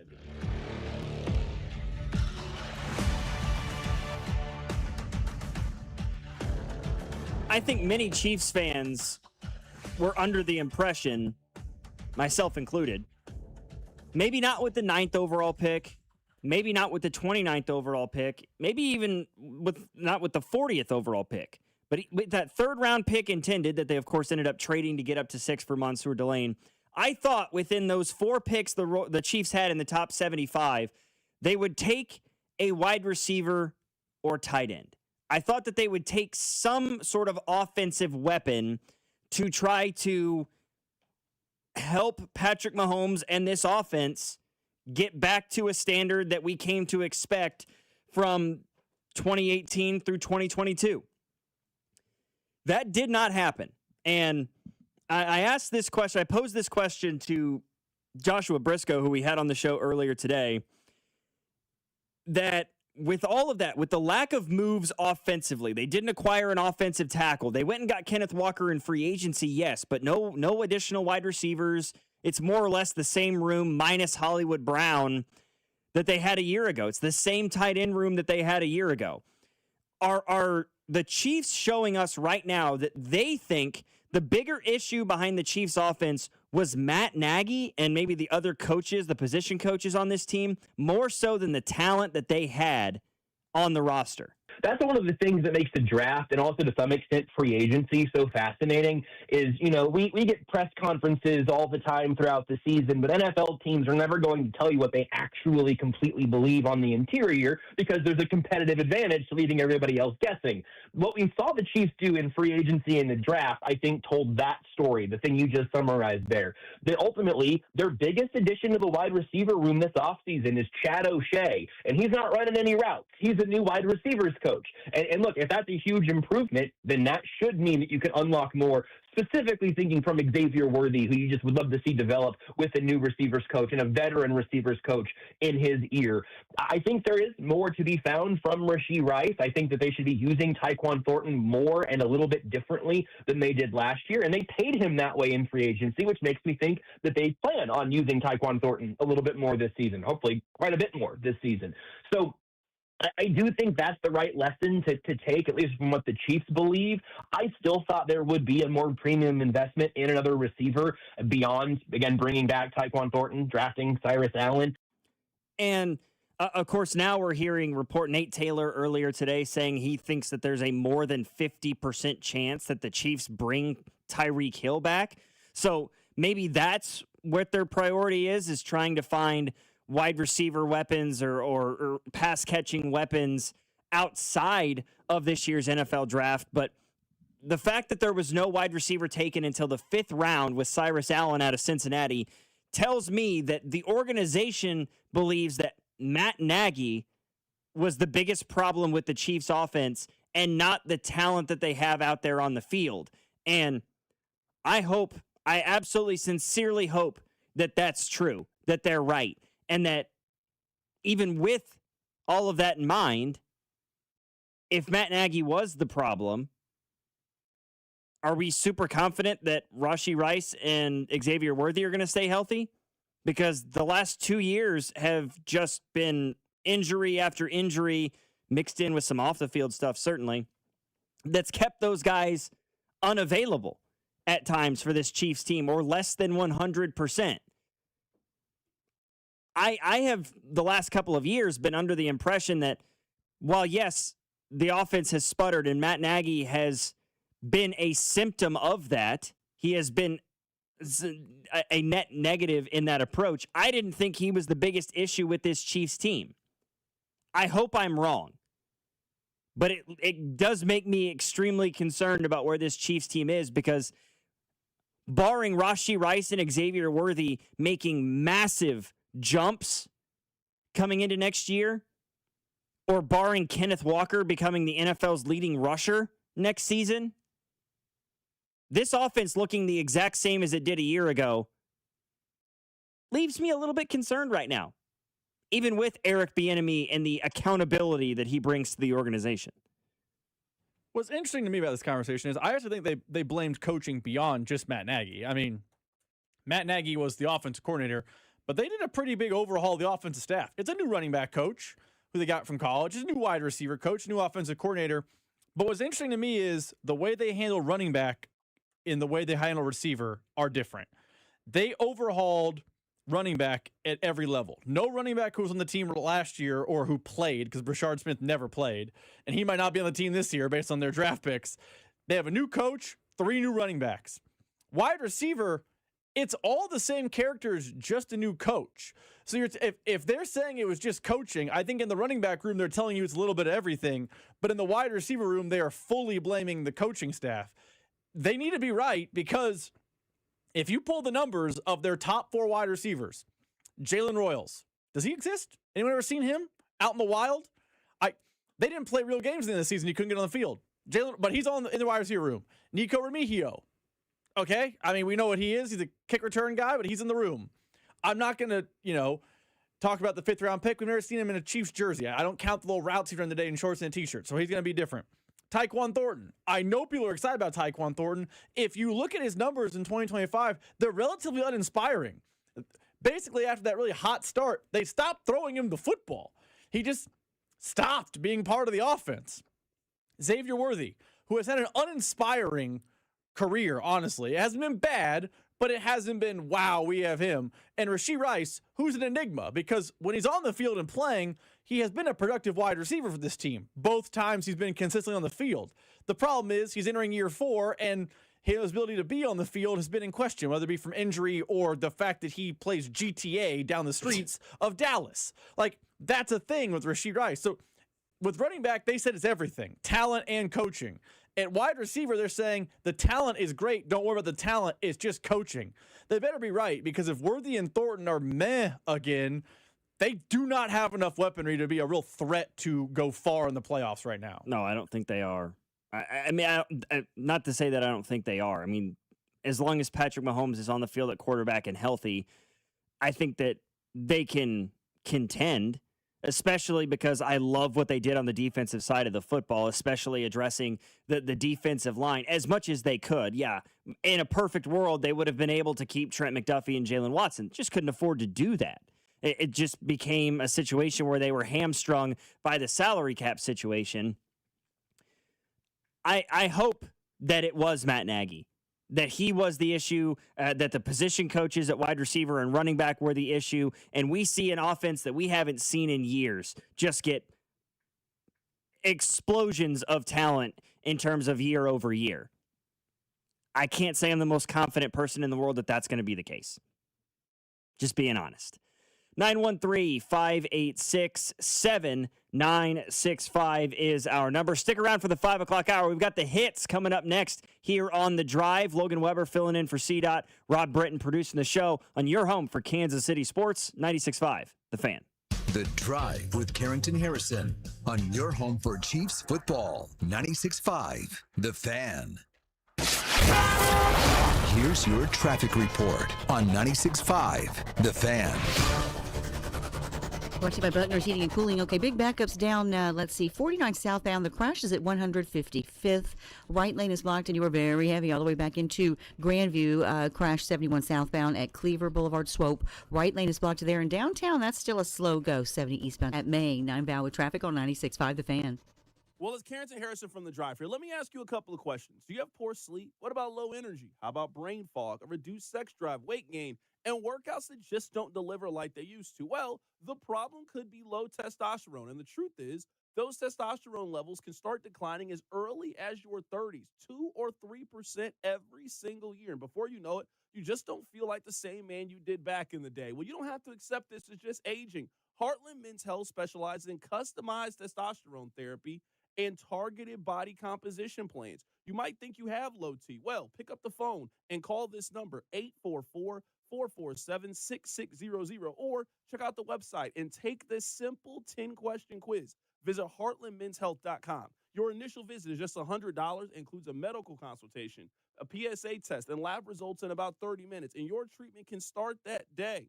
3 locations, Overland Park, Independence, North Kansas City. There's no need to wait. Go stop by and see my friends over at Heartland Men's Health.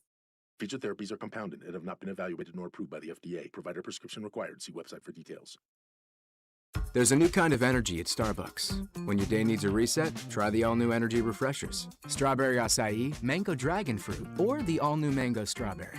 The refreshers you love, now with extra caffeine.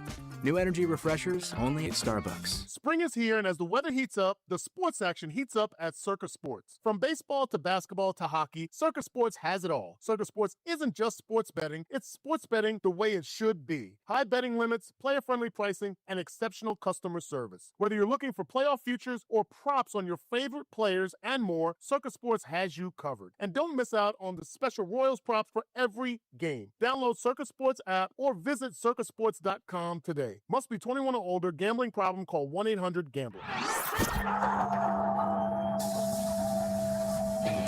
Hey guys, it's Rob Britton from The Drive on 96.5 The Fan, and we're excited to announce the launch of Beyond the Pitch KC, a limited podcast series documenting the run-up to the upcoming World Cup with our friends over at 98.1 KMBZ. And I'm Scott Parks from Dana and Parks on KMBZ. Beyond the Pitch KC features the biggest names who helped make the World Cup in Kansas City possible. And there was a lot of work, plus the major storylines heading into this summer's tournament. This is so much more. This isn't just a podcast about soccer. No, you're right, Rob. It's a podcast about Kansas City, for Kansas City, telling the story of how our town is hosting the world's biggest sporting event. New episodes drop every Wednesday starting on March 4th, along with video clips that can be seen on 96.5 The Fan and KMBZ social channels. So make sure you subscribe. Download Beyond the Pitch KC with Rob Brennan and myself, Scott Parks, on the Odyssey app or wherever you get your podcasts. Whether you're looking for a Bronco, an Explorer, an F-150, or even a commercial vehicle, Robside Ford has the selection. That's right, Kevin. We've got it all. And we've got the lowest prices in Kansas City. No gimmicks, just great deals on every new Ford. And it's not just inventory, it's how you do business. Robside Ford makes it very simple. We do it different on purpose. Non-commissioned sales team, upfront transparent pricing, top dollar trade-in values, and a process that's actually easy. You've even got the reputation to back it up, Bobby. Kansas City's only top-rated Ford dealer on Google. 4.8 stars, 3,000 reviews. Wow. And this year, we're proud to be voted Best Car Dealership in KC by Kansas City Magazine. So if you're ready for a better car buying experience, come see us at 135th and State Line or check us out at robsight.com. From Broncos to F-150s to work trucks, Robside Ford has what you need. If you want simple and easy, you're not going to find a better spot. Robside Ford. Buy right. Drive happy. Hello? Hey, sis. Got a sec? Yeah, what's up? Take a look at the picture I just sent you. I'm walking into Hellsburg and want to get Mom something special for Mother's Day. Yeah, she's done so much for us this year. Let's see. Diamond pendant. Oh, she'd love this. Great. I'll get this, which means you're in charge of flowers. Okay, deal. This Mother's Day, save up to 50% on timeless gifts for Mom. Shop at a store near you or at Hellsburg.com. Straight Talk Wireless presents Pickup Truck Wisdom. Trust is earned. That's why I've stuck with Straight Talk. Same price since 2009 on Verizon's 5G network. Cause shoot, anyone can make a promise. Keeping it for years, that means something. Now plans starting at $25 a month with 4 lines. Find us at straighttalk.com and Walmart. Straight Talk Wireless. Straightforward. Always. Same price claim applies only to the base monthly price of our $45 plan from October 2009 to present. Range Bait with Dusty Likens is now up on the Fan's YouTube, Instagram, and Twitter channels. 96.5 The Fan, KFNZ FM and AM, HD1 and HD2 Kansas City, in Odyssey Sports Station.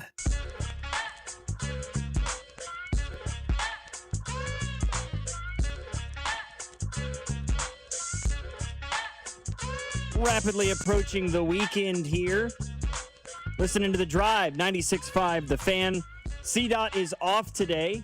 He is getting ready for the Kentucky Derby tomorrow. He's getting himself nice and spruced up for that. I'll be the first to say I don't know anything about horse racing. Never really followed it. I got no idea. I got people in the text line asking me for like betting tips on the Kentucky Derby tomorrow. I have none for you. Okay, I have as much knowledge of horse racing, or definitely less than even you have. So don't come to me for that one. Football, basketball, baseball, I can help you out as best I can. Horse racing, I am at a complete loss. Logan Weber filling in for C-Dot today alongside Rob Britton. We'll get to the hits here in just a few moments, but we spent some time earlier in the show talking about where the Royals sit right now, right? 12-19. I got people in the text line today, people on social media saying, you know, it's time to go all in or all out, and talking about some of the top prospects in the Royal system and what do you do with some of these guys. Listen, the Royals are in a situation right now where they more or less have to stand pat where they're at. I mean, I don't know. This isn't a top 10 farm system in baseball. It just isn't. The guys at the top end of your organization are nowhere near MLB ready. You know, you've got your top 10 prospects. One of them is in AA. Everybody else is in low or high A. You know, you look like Ben Kuderna is in AAA. Yeah, he's a guy who could make his debut before the season ends, but he just had major elbow surgery. So that puts a huge wrench into the grand scheme of things. The Royals are just kind of stuck where they're at. Their best chance to try to deal off some of these developmental pieces was during the offseason, and they didn't. You could have tried to package a prospect or two with a Chris Bubich or a Noah Cameron and seen what you could do with it. Instead, they tried to go bargain bin shopping a little bit, right? You traded away Angel Serpa to bring in Nick Mears and Isaac Collins, who was a top 5 finisher in the NL Rookie of the Year voting last year, and so far that hasn't worked out. It's the way it goes. The farm system has got some really good pieces. The problem is that those pieces are extremely young, right? This organization does not have a top 20 prospect that's sitting in AAA right now waiting for his shot, that's sitting in AA waiting for his shot. because those guys are already up in the big leagues.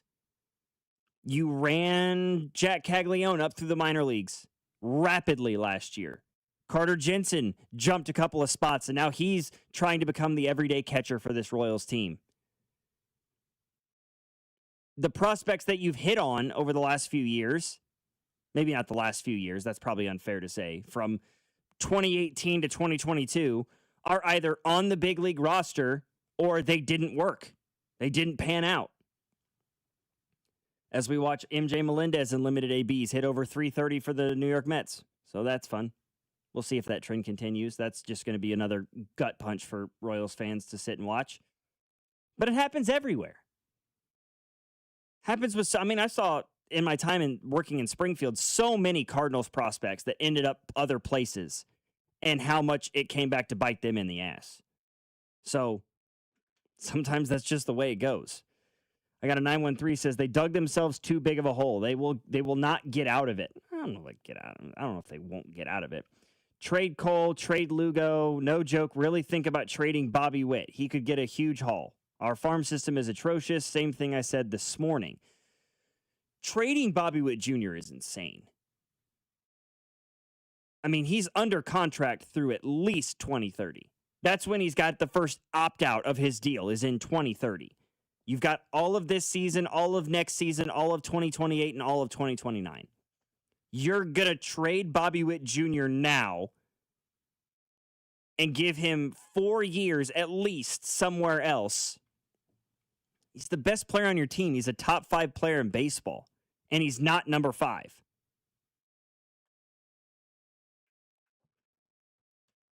No, we're not trading Bobby. That's a terrible idea. Reagan's Lugo, I could be a little bit more intrigued by, but somebody said I'd rather lose than trade Bobby. Well, kind of doing the lose thing already. So I guess that's sort of the predicament we've put ourselves in. I think the Royals have good prospects. I like Blake Mitchell as a prospect as long as the bat can follow. I mean, he's got tremendous bat speed. You know, the measurables, the analytics tell you that he's a really, really good prospect. He's only 21 years old at this point. But there's a logjam a little bit.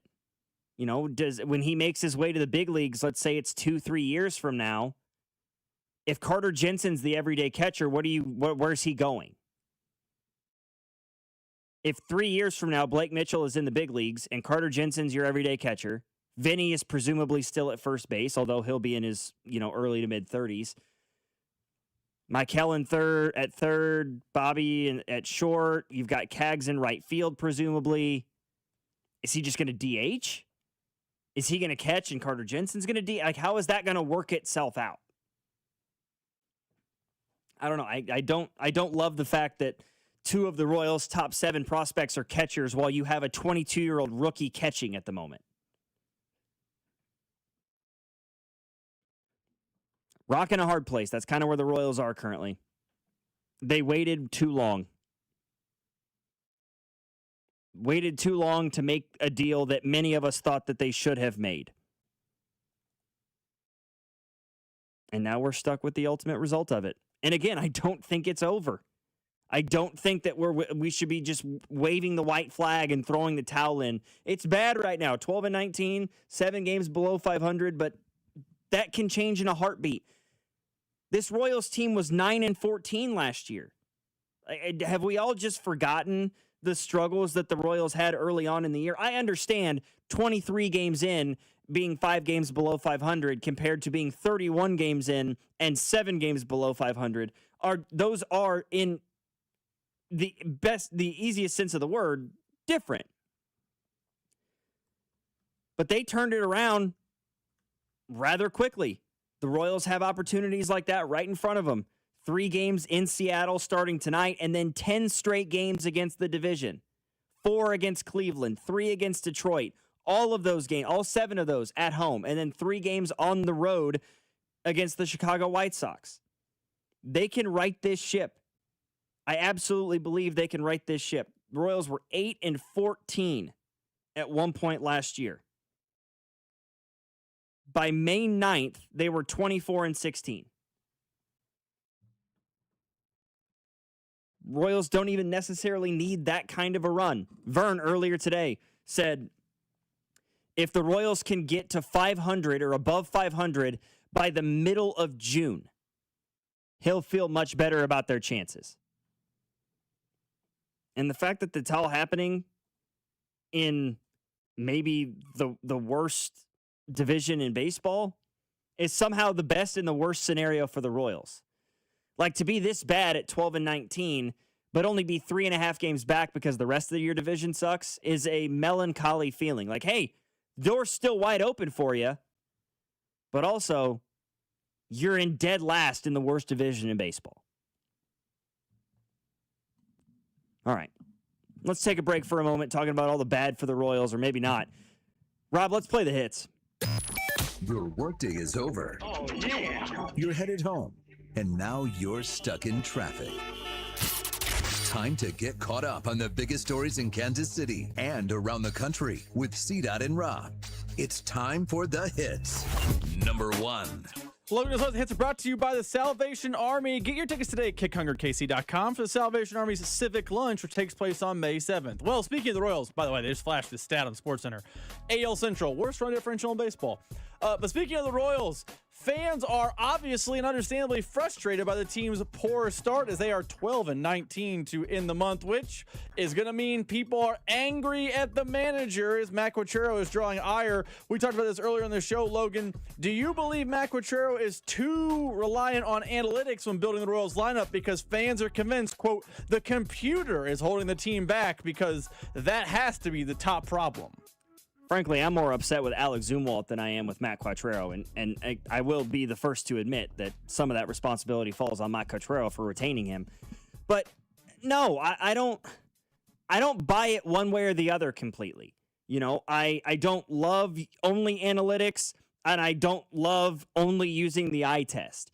There are certain spots where I understand what Matt Quatraro's thinking is. At second base, with Jonathan India now out for the year, you're gonna have to supplement there. You're gonna have to platoon that because Michael Massey just doesn't seem like the kind of guy that is capable of being the everyday second baseman, not physically and not with his play on the field day after day. It looks like it's gonna have to be a platoon in left field. Lane Thomas versus Isaac Collins, throw some Starling Marte in there, including in center field with Kyle Isbell.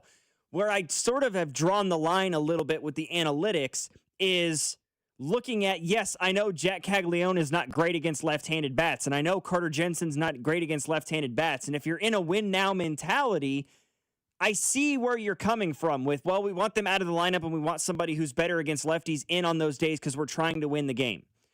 You want Carter Jensen and Jack Caglione to be franchise cornerstones of your organization for the next decade. They can't do that if they're not getting any live ABs in major league games against left-handed hitters. You can't expect Jack Caglione to play in 150-plus games and get 600 at-bats if you're not letting him hit against left-handers. Same thing with Carter Jensen. I see both sides of the coin with Matt Quatraro and him using the analytics. I think in certain spaces, at certain positions, it makes all the sense in the world. But with guys like Cags and Carter Jensen, top prospects in your system, guys trying to take the next step, get them as many at-bats as you can. It can only try to improve who they are as players for the rest of this season and into the future. I will say this, and I'm not trying to be the big-time proponent of analytics, because I actually agree with you. There needs to be a little mix of analytics, a little mix of feel. You got to have a system. I know you got to stick to your system. But I do think one of the reasons fans don't like the analytics are a really easy scapegoat right now. Things aren't going well, it's because the computer is betraying the manager. Things are bad, it can't be that Vinny Pasquantino's OPS is sub 700. I believe it's sub 600 right now. Can't be that. The Hall of Fame catcher they have is not playing up to Hall of Fame standards, so it's easy to blame the analytics.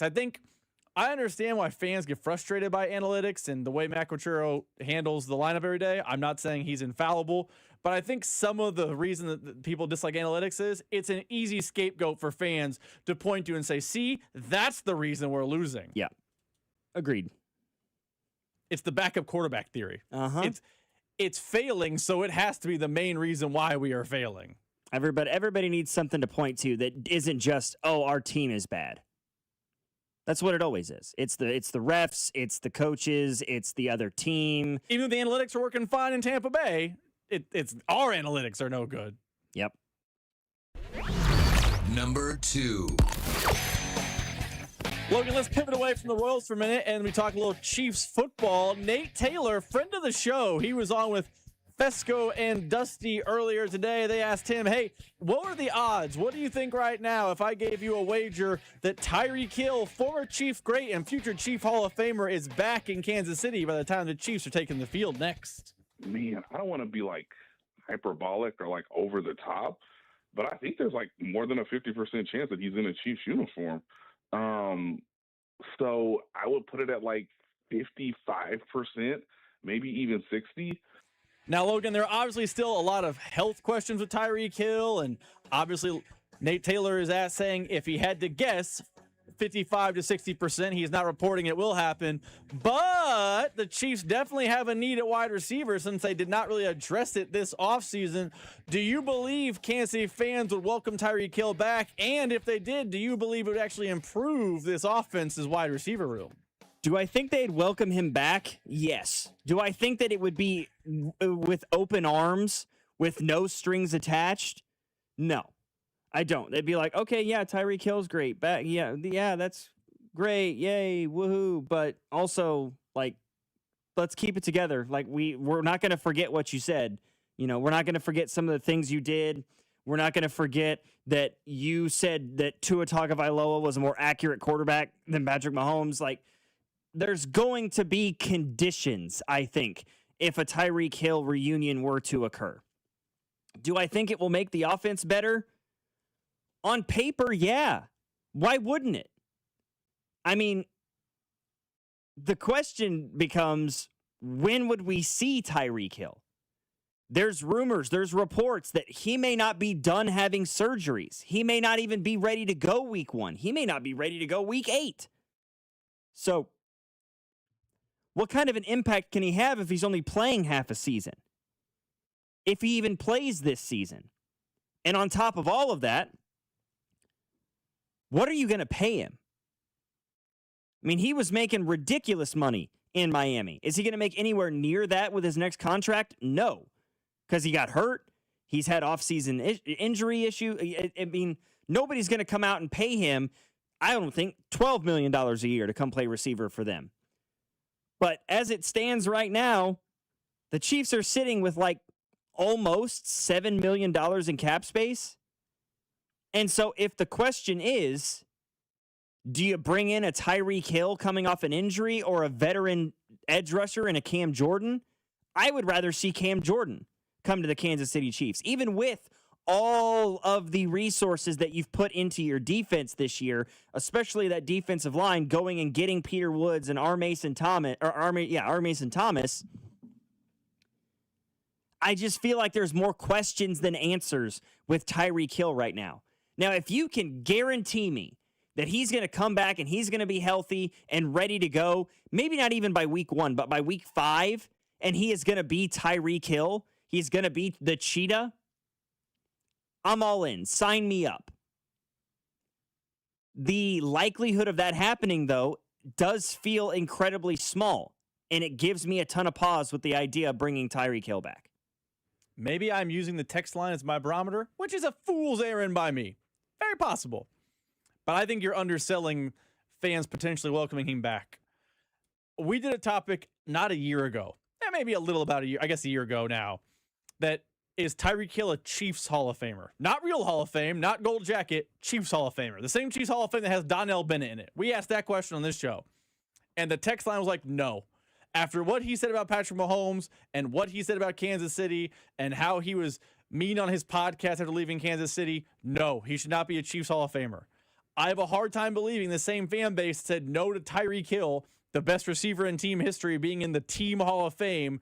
It's just going to welcome him back with open arms the minute he falls on hard times. Maybe I'm using a bad metric, but I feel like fans are not going to just be like, Tyreek back, let's celebrate the way they would have 3, 4, 5 years ago. I also think that, like, as a fan base, okay, I understand people being upset about the Tyreek Hill, like Tua Tagovailoa is the most accurate quarterback he's ever played with. Can we all just take a step back and think about, like, what the hell else was he supposed to say? You expected Tyreek Hill to sit there in front of the media in Miami with a brand new quarterback throwing him the ball and talk about how much better Patrick Mahomes is than him? Well, I mean, what else did you want from him? Had it been the vice versa scenario, had a receiver from the Miami Dolphins who was catching passes from Dan Marino come to Kansas City as a free agent and was catching passes from Elvis Gerbach, would you really have I mean, if that guy had said, no, I think Dan Marino is absolutely a much better quarterback than Elvis Gerbach. He's the most accurate quarterback in football. Chiefs fans would have been furious. So, like, to a certain extent, while we can be upset with what Tyreek Hill said, we can also come at it from the perspective of, well, that was what he was supposed to do. That's his teammate. That was his quarterback. He can't just talk about how great Patrick Mahomes is when somebody's asking him about his new quarterback and sacrifice and disparage the guy that's currently throwing him the football in order to prop up the guy that was throwing him the football. I get why people were upset, but, I mean, let's have a little bit of perspective in that scenario. Number 3. Logan, our third and final hit today is somber, melancholy, unhappy, whatever term you want to use, as yesterday, earlier this week, Wednesday, all the days are blurring together. It seems as if the NCAA tournament is going to expand on both the men's and women's side to 76 teams. The proposed plan, per Pete Thamel, would include more play-in games on Tuesday, Wednesday, and then the actual tournament starting on Thursday, similar to how it is now. Logan, please tell me, please, you're not a proponent of the NCAA tournament going to 76. Not that it matters, because me and you can say whatever we want. They are, in fact, headed to 76 teams. Yes, they are. And I will be honest, if this is done what I believe to be properly, then I'm okay with it. I don't like it, but I'm okay with it. And what I mean by done properly is, if this expansion to 76 teams gives opportunities for mid-major schools to get in, if these schools that win 28 games in the regular season and then fall in a fluke game in their conference semifinal, and therefore in the current format don't get into the field, if it allows those teams to have a better shot at the NCAA tournament, I'm all for it. If it allows for a 28-8 in a Northern Iowa team out of the Missouri Valley to get into the NCAA tournament after they lose a fluke game to Illinois State in the semifinal of the Missouri Valley Conference tournament, okay. What my fear is that it's going to become a 76-team field that will allow for, just for example, this past year, 17-16 Auburn getting into the NCAA tournament, and 18-13 or 18-15 West Virginia is all of a sudden an NCAA tournament team. That is my fear, and that's what I would hate to see with this expansion to 76 teams, is these high major schools that are at the bottom of the barrel in their conference and buoyed their winning record by dismantling a bunch of mid and low major schools in the non-con, somehow getting into the NCAA tournament because, their strength of schedule is great when they had 2 quad 1 wins. That's what I don't want to see. That's my fear. If this is handled well, if this benefits mid-major schools, these schools in 1 and 2 bid traditional leagues, and allows them to get in, fine. I don't love it, but I'm fine with it. But if it allows for these teams that finish 12th in their conference and high major conferences to all of a sudden be NCAA tournament teams, I'm going to be furious. Which is, I mean, that's what's going to happen, Logan. We'll use last year as the example. You know what they weren't doing last year? They weren't having a cutout for a Missouri State or an Illinois State or who was a UC Irvine to make the tournament. Hey, you were the best team in your conference during the regular season, but you took a heartbreaking loss in the conference championship game. So you still get to make it. No, what's going to happen is Auburn, sub 500. Oklahoma, sub 500. West Virginia, who I believe won the fake tournament, the CBI. Congrats, you're now in the real tournament. That's what's going to happen, and I hate it for all the reasons you said, but we are inching closer and closer and closer to the tournament just being the Power 5 schools, because we saw it in the last two tournaments. Upsets are coming away of the past, and eventually the NCAA is going to say, why do we need Miami of Ohio? They're just cannon fodder. Let's make Auburn a 9 seed, and then we'll bump, West Virginia down to a 15. That'll be more interesting, and the tournament will evolve and get worse. But everything you're saying is accurate, and I fear the NCAA tournament is going to get worse because it's oversaturated now. Yeah, I mean, I'm looking at like the Big South Conference, for example, right? With like High Point, who won the Big South. They beat Wisconsin in the first round and then lost to John Calipari in Arkansas in the second round. They won 30 games in the regular season and into their conference tournament. But had they lost in the Big South Conference tournament championship to, say, like a Winthrop, there's a very real chance they wouldn't have got into the field. If by expanding to 76, it gives a team like a High Point in last season a better chance to get into the field, to where losing in their conference tournament semifinal or championship game despite winning 29 games keeps them out, I'm all for it. But yeah, my fear is that suddenly we're going to see a USC who went 7-13 in the Big Ten and had an 18-14 overall record all of a sudden be an absolute guarantee to make the NCAA tournament with this new format. That is my fear, without question. 913-586-7965.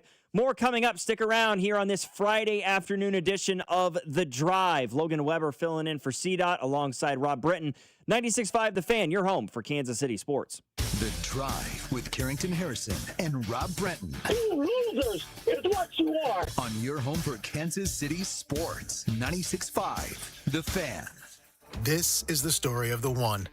As a maintenance tech at a university, he knows ordering from multiple suppliers takes time away from keeping their arena up and running. That's why he counts on Grainger to get everything he needs, from lighting and HVAC parts to plumbing supplies, all in one place. And with fast, dependable delivery, he's stocked and ready for the next tip-off. Call 1-800-GRAINGER, click Grainger.com, or just stop by. Grainger, for the ones who get it done.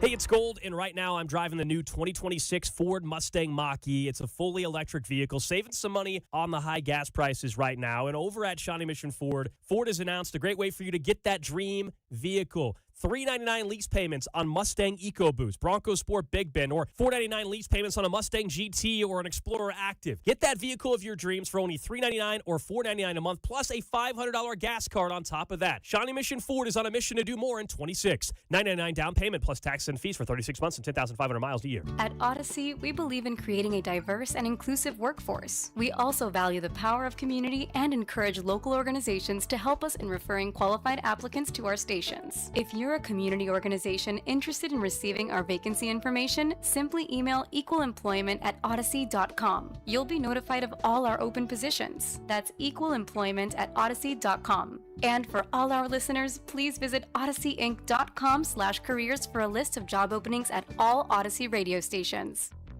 This is the story of the one. As a procurement manager for a hospital system, she keeps every facility in her network stocked and ready. That's why she counts on Grainger to be her single source for thousands of products, from disinfectants to lighting, air filters, and more. And with fast, dependable delivery, Grainger helps her keep every facility stocked, safe, and running smoothly. Call 1-800-GRAINGER, click Grainger.com, or just stop by. Grainger, for the ones who get it done. Hi, I'm John Ray, your friend and jeweler at Shane Company. Getting engaged? So friends, listen up. Shane Company engagement rings are protected with our all-inclusive free lifetime warranty. We stand behind the same quality we've offered since 1929. Our rings are crafted to last. It's why our warranty is the only one that protects your center stone. We also cover repairs, resizings, cleanings, and so much more. That's money you keep for you and your family. Because a friend always has your back. Shane Company, your friend and jeweler. Dispatch. Dispatch, this is Mindy at CM Mo's & Sons Electrical, HVAC, and Plumbing. You know, you don't have to put off fixing plumbing problems in your home anymore. I mean, you could just ignore that clogged drain or visit cmmosandson.com to take care of your plumbing problems. CM Mos & Son, license 205366. In a world in need of a hero, one man rises to the challenge in style. He is... just driving the kids to soccer practice. Make every day feel epic in the all-new Hyundai Palisade Hybrid with up to an EPA-estimated 619 miles of range on select trims, advanced tech, and class-leading interior space. Visit HyundaiUSA.com or call 562-314-4603 for more details. And hey, come on, no cleats on the seats. Download to see if you qualify. Not all customers will qualify. Transfer fees may apply. No Albert subscription required. Albert is not a bank. Albert Instant Loans are issued by FinWise Bank, member FDIC. Not an actual client. Terms apply. Kylie, what's wrong? I just got hit with a car repair bill. I'm behind on rent, and I feel like I can never save any money. Have you tried the Albert app? Albert is your financial assistant, helping you find ways to save and create custom budgets to actually grow your money. Plus, you can get up to $10,000 for big expenses, or advance up to $1,000 fast when you need cash right away. Albert can get me up to $10,000? Exactly. Albert spots you in a pinch and helps you grow your money in the long run. I'm downloading Albert right now. Download the Albert app and use promo code GOAL to borrow up to $10,000 for whatever you need. The Albert app helps you budget better and save more money so you reach your financial goals faster. Download the Albert app right now and use promo code GOAL to borrow up to $10,000. Use code GOAL to borrow up to $10,000. Here's your traffic report on 96.5 The Fan.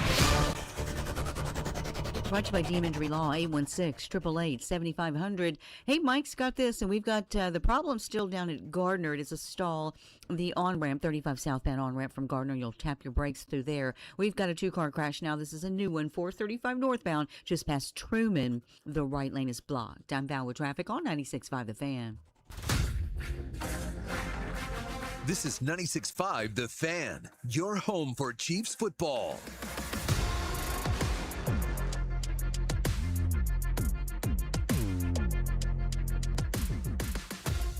Royals making the trek north from Sacramento up to Seattle for a 3-game series starting tonight against the Mariners. Of course, yesterday's game ended in a 6-3 loss, but it did include a pair of Royals home runs, one from Maikel Garcia and one from Elias Diaz. And a reminder, this year we've partnered with KCUC, who is donating $50 to the Prostate Cancer Foundation for every home run the boys in blue hit this season. 1 in 8 men will face prostate cancer. Early detection saves lives. At KCUC, Kansas City's largest, most experienced, and most advanced urology team, you see the best in KC. Schedule today at kcuc.com. And looking ahead to today's matchup, 8:45 first pitch in Seattle. Game's on Apple TV tonight, so if you've got Apple TV, you can watch the game for free. Vern, I guess 7:30 tonight, by the way. Yeah, Vern's Despite at 7:30. 8:45, 7:30 for Vern. All right, let's pop on a little bit early. I like that. Looking at the lineups have been unveiled for today's game, and a good sign for maybe some Royals fans. Vinny back in the order tonight. He'll be hitting third, playing first base. Maikel batting leadoff. Bobby's at short. Salvi's catching and hitting cleanup. Carter Jensen's going to DH today. Cags will be back in right field. Isaac Collins in left. Massey is hitting eighth and going to play second with Isbell in center field, holding down the 9 spot, as they'll be going up against Brian Wu, who is, in my view, one of the better pitchers in Major League Baseball. Had a phenomenal season last year, 15-7 record with a 2.94 ERA and a whip of 93. Really, really good. But so far this year, he's been a little bit shakier. 3.86 ERA across 6 starts. His most recent starts have been his worst of the year thus far. Gave up 3 earned across 7 innings against the Padres, then gave up 2 earned in 7 innings against the Rangers, and most recently, on the road against St. Louis on the 25th of April, he gave up 7 earned runs, 4 homers.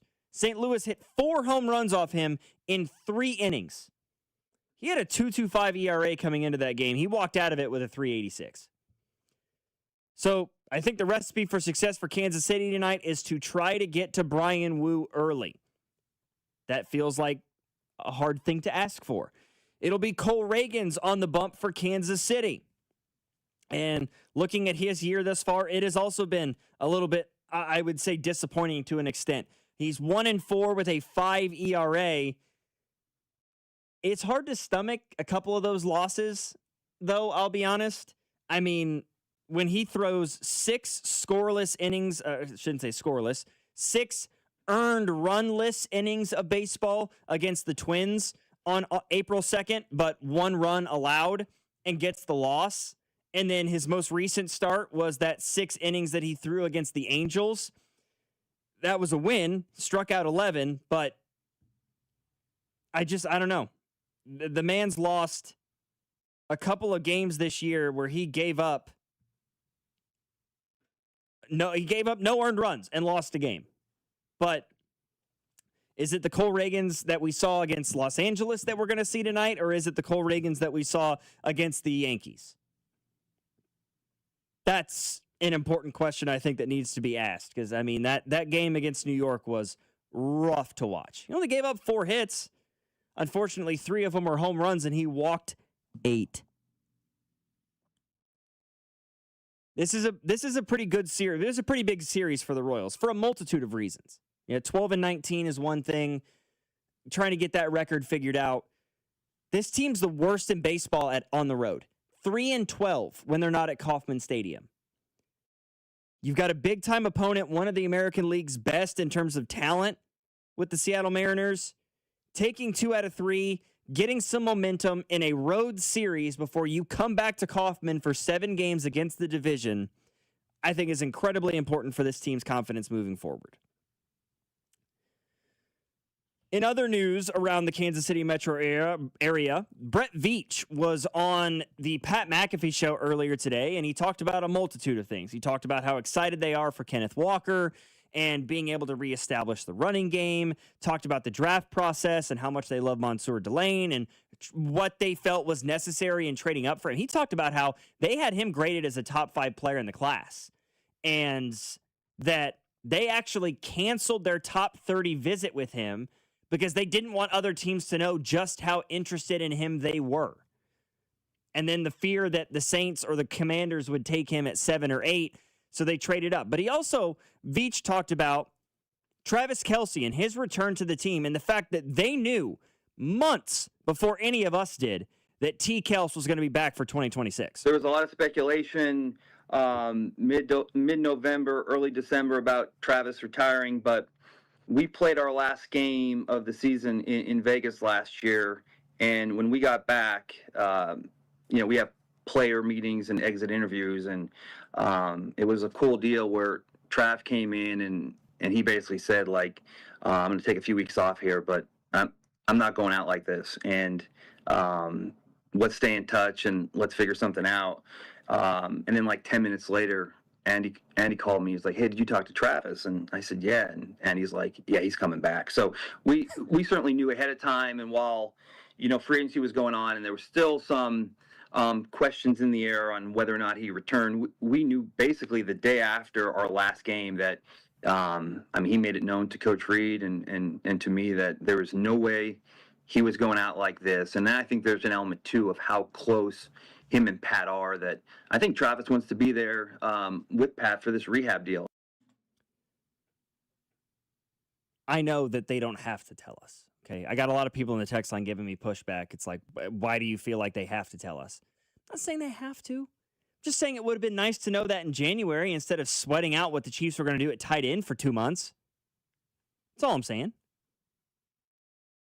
If you knew the day after the season ended, like, why has Travis got to keep us on the edge of our seat about it? If you knew you were going to be back, just let the folks know. Let Chiefs Kingdom be aware. I'm thrilled that he's going to be back. I'm hoping that his usage goes down dramatically. We talked about that earlier. If Travis Kelce has another year of 100-plus targets, that tells me that the other weapons on this offense failed him. Absolutely failed him. Rashee Rice didn't make the jump. Xavier Worthy didn't make the jump. Or one of those two guys, if not both, got hurt. Tyquan Thornton's usage isn't what we think it might be coming into the year. Jalen Royals hasn't proven it yet. Thrilled to have Travis Kelce back for another year, especially considering the rest of the tight end room does not elicit confidence right now. With Noah Gray and the drop issues, the lack of development from Jared Wiley thus far. Has Peyton Hendershot, played? Does he have a catch? A target? Didn't he get in trouble for pushing someone on the sideline in a game? That's what I think his claim to fame is, right? That's a terrible claim to fame, but I think that's his claim to fame. The Chiefs traded for him, if I remember right. 7th round pick, I believe. Sweet. He's got five. He had 5 catches with the Chiefs in 2024 for 51 yards, but did not register a catch last year. I also think, and I apologize for interrupting a little bit here, I think the average Chiefs fan hears you and I say they need less usage from Travis Kelce, and it hits their ear that Travis Kelce is going to get the ball as much, and that's a problem because he's been such a focal point of this offense. That's not what you or I are saying. It's that at 36, about to be 37 years old, he can't be your leader of the offense. You made this analogy earlier. The Lakers, they're not the best team in the league, but they're a good analogy here. When they were relying on 40-year-old LeBron, times were tough. Yeah. But now they added Luka, and they said, okay, when times are tough, we're going to Luka. We still have an elite second guy, a first-ballot Hall of Famer, the whole deal, but our top dog now is Luka. That's how the Chiefs should handle Travis Kelce. Hey, you're great. You're going to the Hall of Fame one day. You're going to put on the gold jacket. But this season, you're a supplemental piece, and our 3rd and 5, this person's getting the ball is Rashee Rice now. You'll get yours, but it's the scraps, not the, you're the lead dog type of energy. Yeah, and maybe that comes less from the other weapons on the offense and more from the running game. Maybe that comes more from the horses necessary and the play calling necessary to establish the ground, to get Kenneth Walker touches, to get Emery DeMarcado touches, the guy you picked up from Arizona. I, myself, and people who've listened to me on the station for the last few months know just how highly I think of Emmett Johnson coming out of the University of Nebraska. And any of you who know me or have listened to me know that I don't say anything nice about the University of Nebraska lightly. I do not like the University of Nebraska. I hate the fact that I'm having to upsell Emmett Johnson coming from Nebraska, but I love him as a prospect, and I love his fit in this offense as a guy who can run the ball between the tackles, and he can get outside, and he catches the ball really well. He was 2nd in college football last year among running backs in receptions. So I love his 3-down ability. Maybe that's where it comes from, is utilizing your running backs because you've got a new bevy of guys in the room, and I believe a more talented group in the room than you've had in the past, where even if Rashee Rice doesn't make that jump, maybe even if Xavier Worthy is not quite the first-round pick talent that we expected him to be coming into year 3, you've got guys in the backfield that can take some of that pressure, not only off of Travis Kelce, but off of Patrick Mahomes, who's coming back from a pretty serious ACL tear. 913-586-7965 is our number. We're going to wrap things up coming up next here on The Drive. Logan Weber filling in for CDOT alongside Rob Britton, 96.5, The Fan. The Drive with Carrington Harrison on your home for Royals baseball. 96.5, The Fan. The first leg of the horse racing Triple Crown is on Saturday, so whether you're going to Churchill Downs or you're watching it from the comfort of your couch, you can bet the Kentucky Derby on the same place that you can bet on all of your other favorite sports on FanDuel, America's #1 sportsbook app. And right now, all customers can get a Derby bet reset. That means you'll get racing bonus backs if your bet doesn't win. The app is super easy to use. You don't have to be a horse racing expert to get in on the Derby Day action.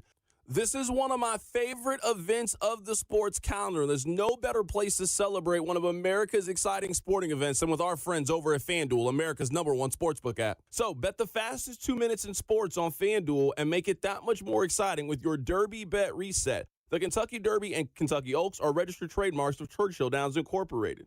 21 in President, Missouri. Verified FD racing account required. Refund issued. Non-withdrawal racing site credit expires 7 days after receipt. Max refund $10 as otherwise specified. Restrictions apply. See terms at racing.fanduel.com. Gambling problem? Call 1-800-GAMBLE. Think about this. At some point, you stopped calling it pain and started calling it just how I am now. You started mapping out routes to avoid stairs or looking for the closest chair before you even enter the room. And that's not okay. And deep down, you know it. I want to see you get back to being you, the active, carefree version that doesn't think twice about a round of golf or a morning run. I've seen what QC Kinetics can do, and their regenerative treatments are the real deal. They're helping people right here in KC find long-lasting relief from arthritis and old injuries. We're talking about your knees, shoulders, and lower back, recovered without surgery or months in a recliner. The science is real, the treatments are natural, and your body actually knows how to heal. QC Kinetics just gives it the right tools to do it. So don't wait. Get that free consultation today. 816-412-6299.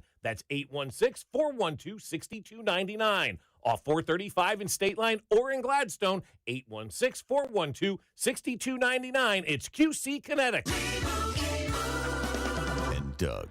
There's nowhere I wouldn't go to help someone customize and save on car insurance with Liberty Mutual, even if it means playing in a football game. Boom! 42! You're going down, Doug! Oh, yeah? Your price on car insurance when you customize and save is going down. Hey! Limu? What are you doing on their team?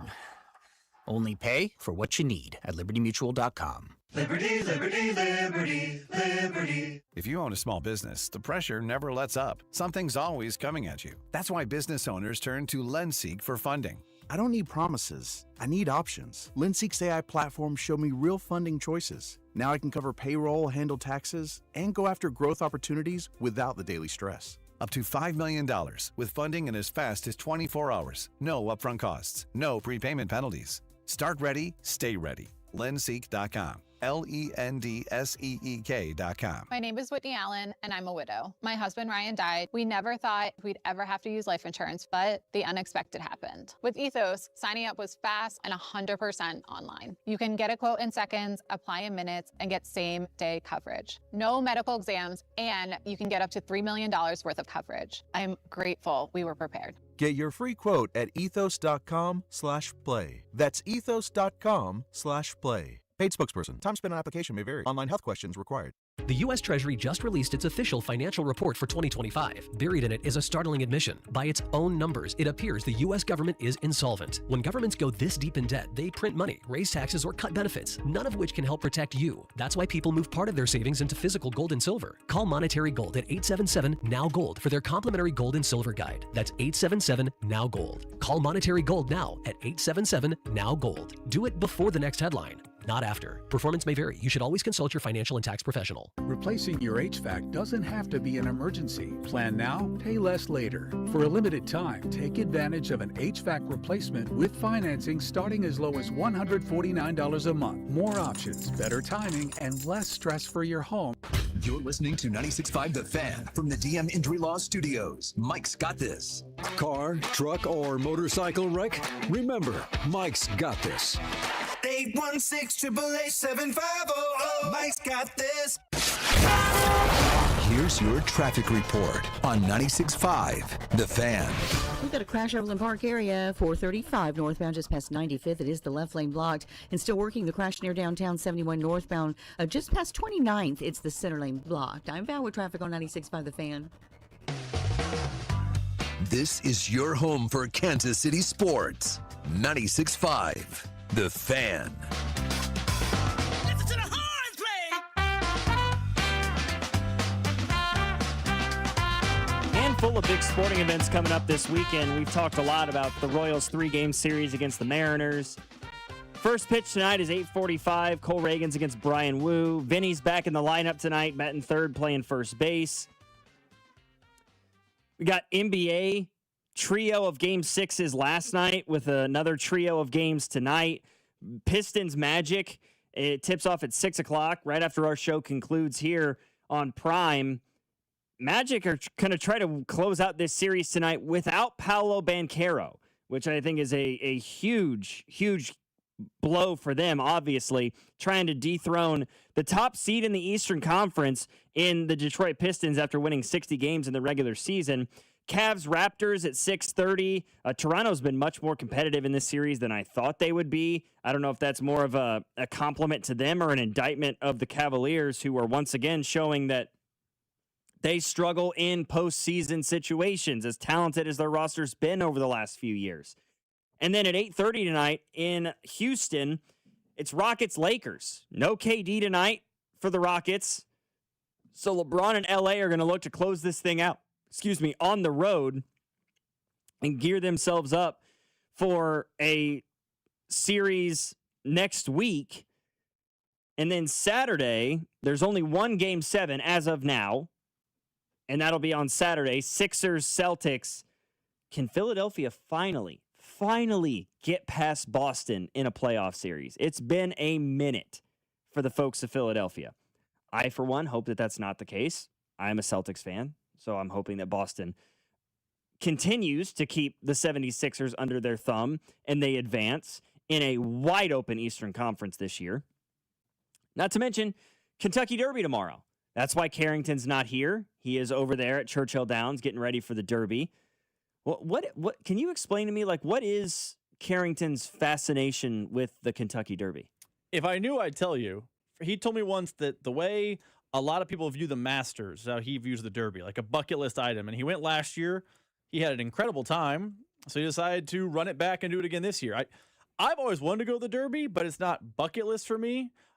I'll watch. You're going to watch tomorrow. I mean, it takes 2 minutes. Like you get together like 5:30. If you're not doing anything else, throw it on TV, bang, bang, boom, and then you go about your business. I enjoy watching it, but it's never been I got to get down there to see it. If someone gave me tickets, I wouldn't be upset, but I'm not seeking out the Derby.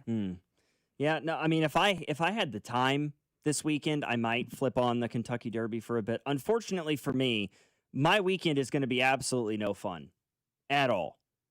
So I went down a rabbit hole. I kind of vented for a little while last night on After Hours. My wife and I, we're getting our house appraised next week. And so we are in the midst of remodeling mode. So I have been, along with my wife and the help, thankfully, of my brother-in-law, my father-in-law, and my dad, we are hanging sheetrock. We are mudding, taping, and sanding said sheetrock. This is not walls that we are doing. This is ceilings. We are hanging sheetrock on the ceilings. We are having to mud, tape, and sand on the ceilings, which is just horrific work. My shoulders still hurt, okay? And we put the first layer up like 3 or 4 days ago, and I sanded it. My shoulders are still in discomfort because of that. So, unfortunately, I will not have time to watch a lot of what's going on in the sports world because I get to do home improvement stuff. On top of the fact that I have to fix my car because my coolant line broke last night. Not last night, Wednesday night. What do you mean? Like you were driving home and it just busted? Yeah, so I got done. I was teaching on Wednesday, so I got out of school. My wife was planning on going back to our hometown because my nephew had a field trip to the zoo yesterday. Just trying to set the scene for everybody. So I get home from school, and she's texting me all these things that she needs me to pack for her because she wanted to leave directly from her office to drive back to our hometown. And so I pack all this stuff, and I drive over to Lee Summit to drop her stuff off, get back in the car. I'm driving down a road in Lee Summit. It's like 4:30 in the afternoon, so it's pretty much rush hour at this point. All of a sudden, engine fault, car's overheating,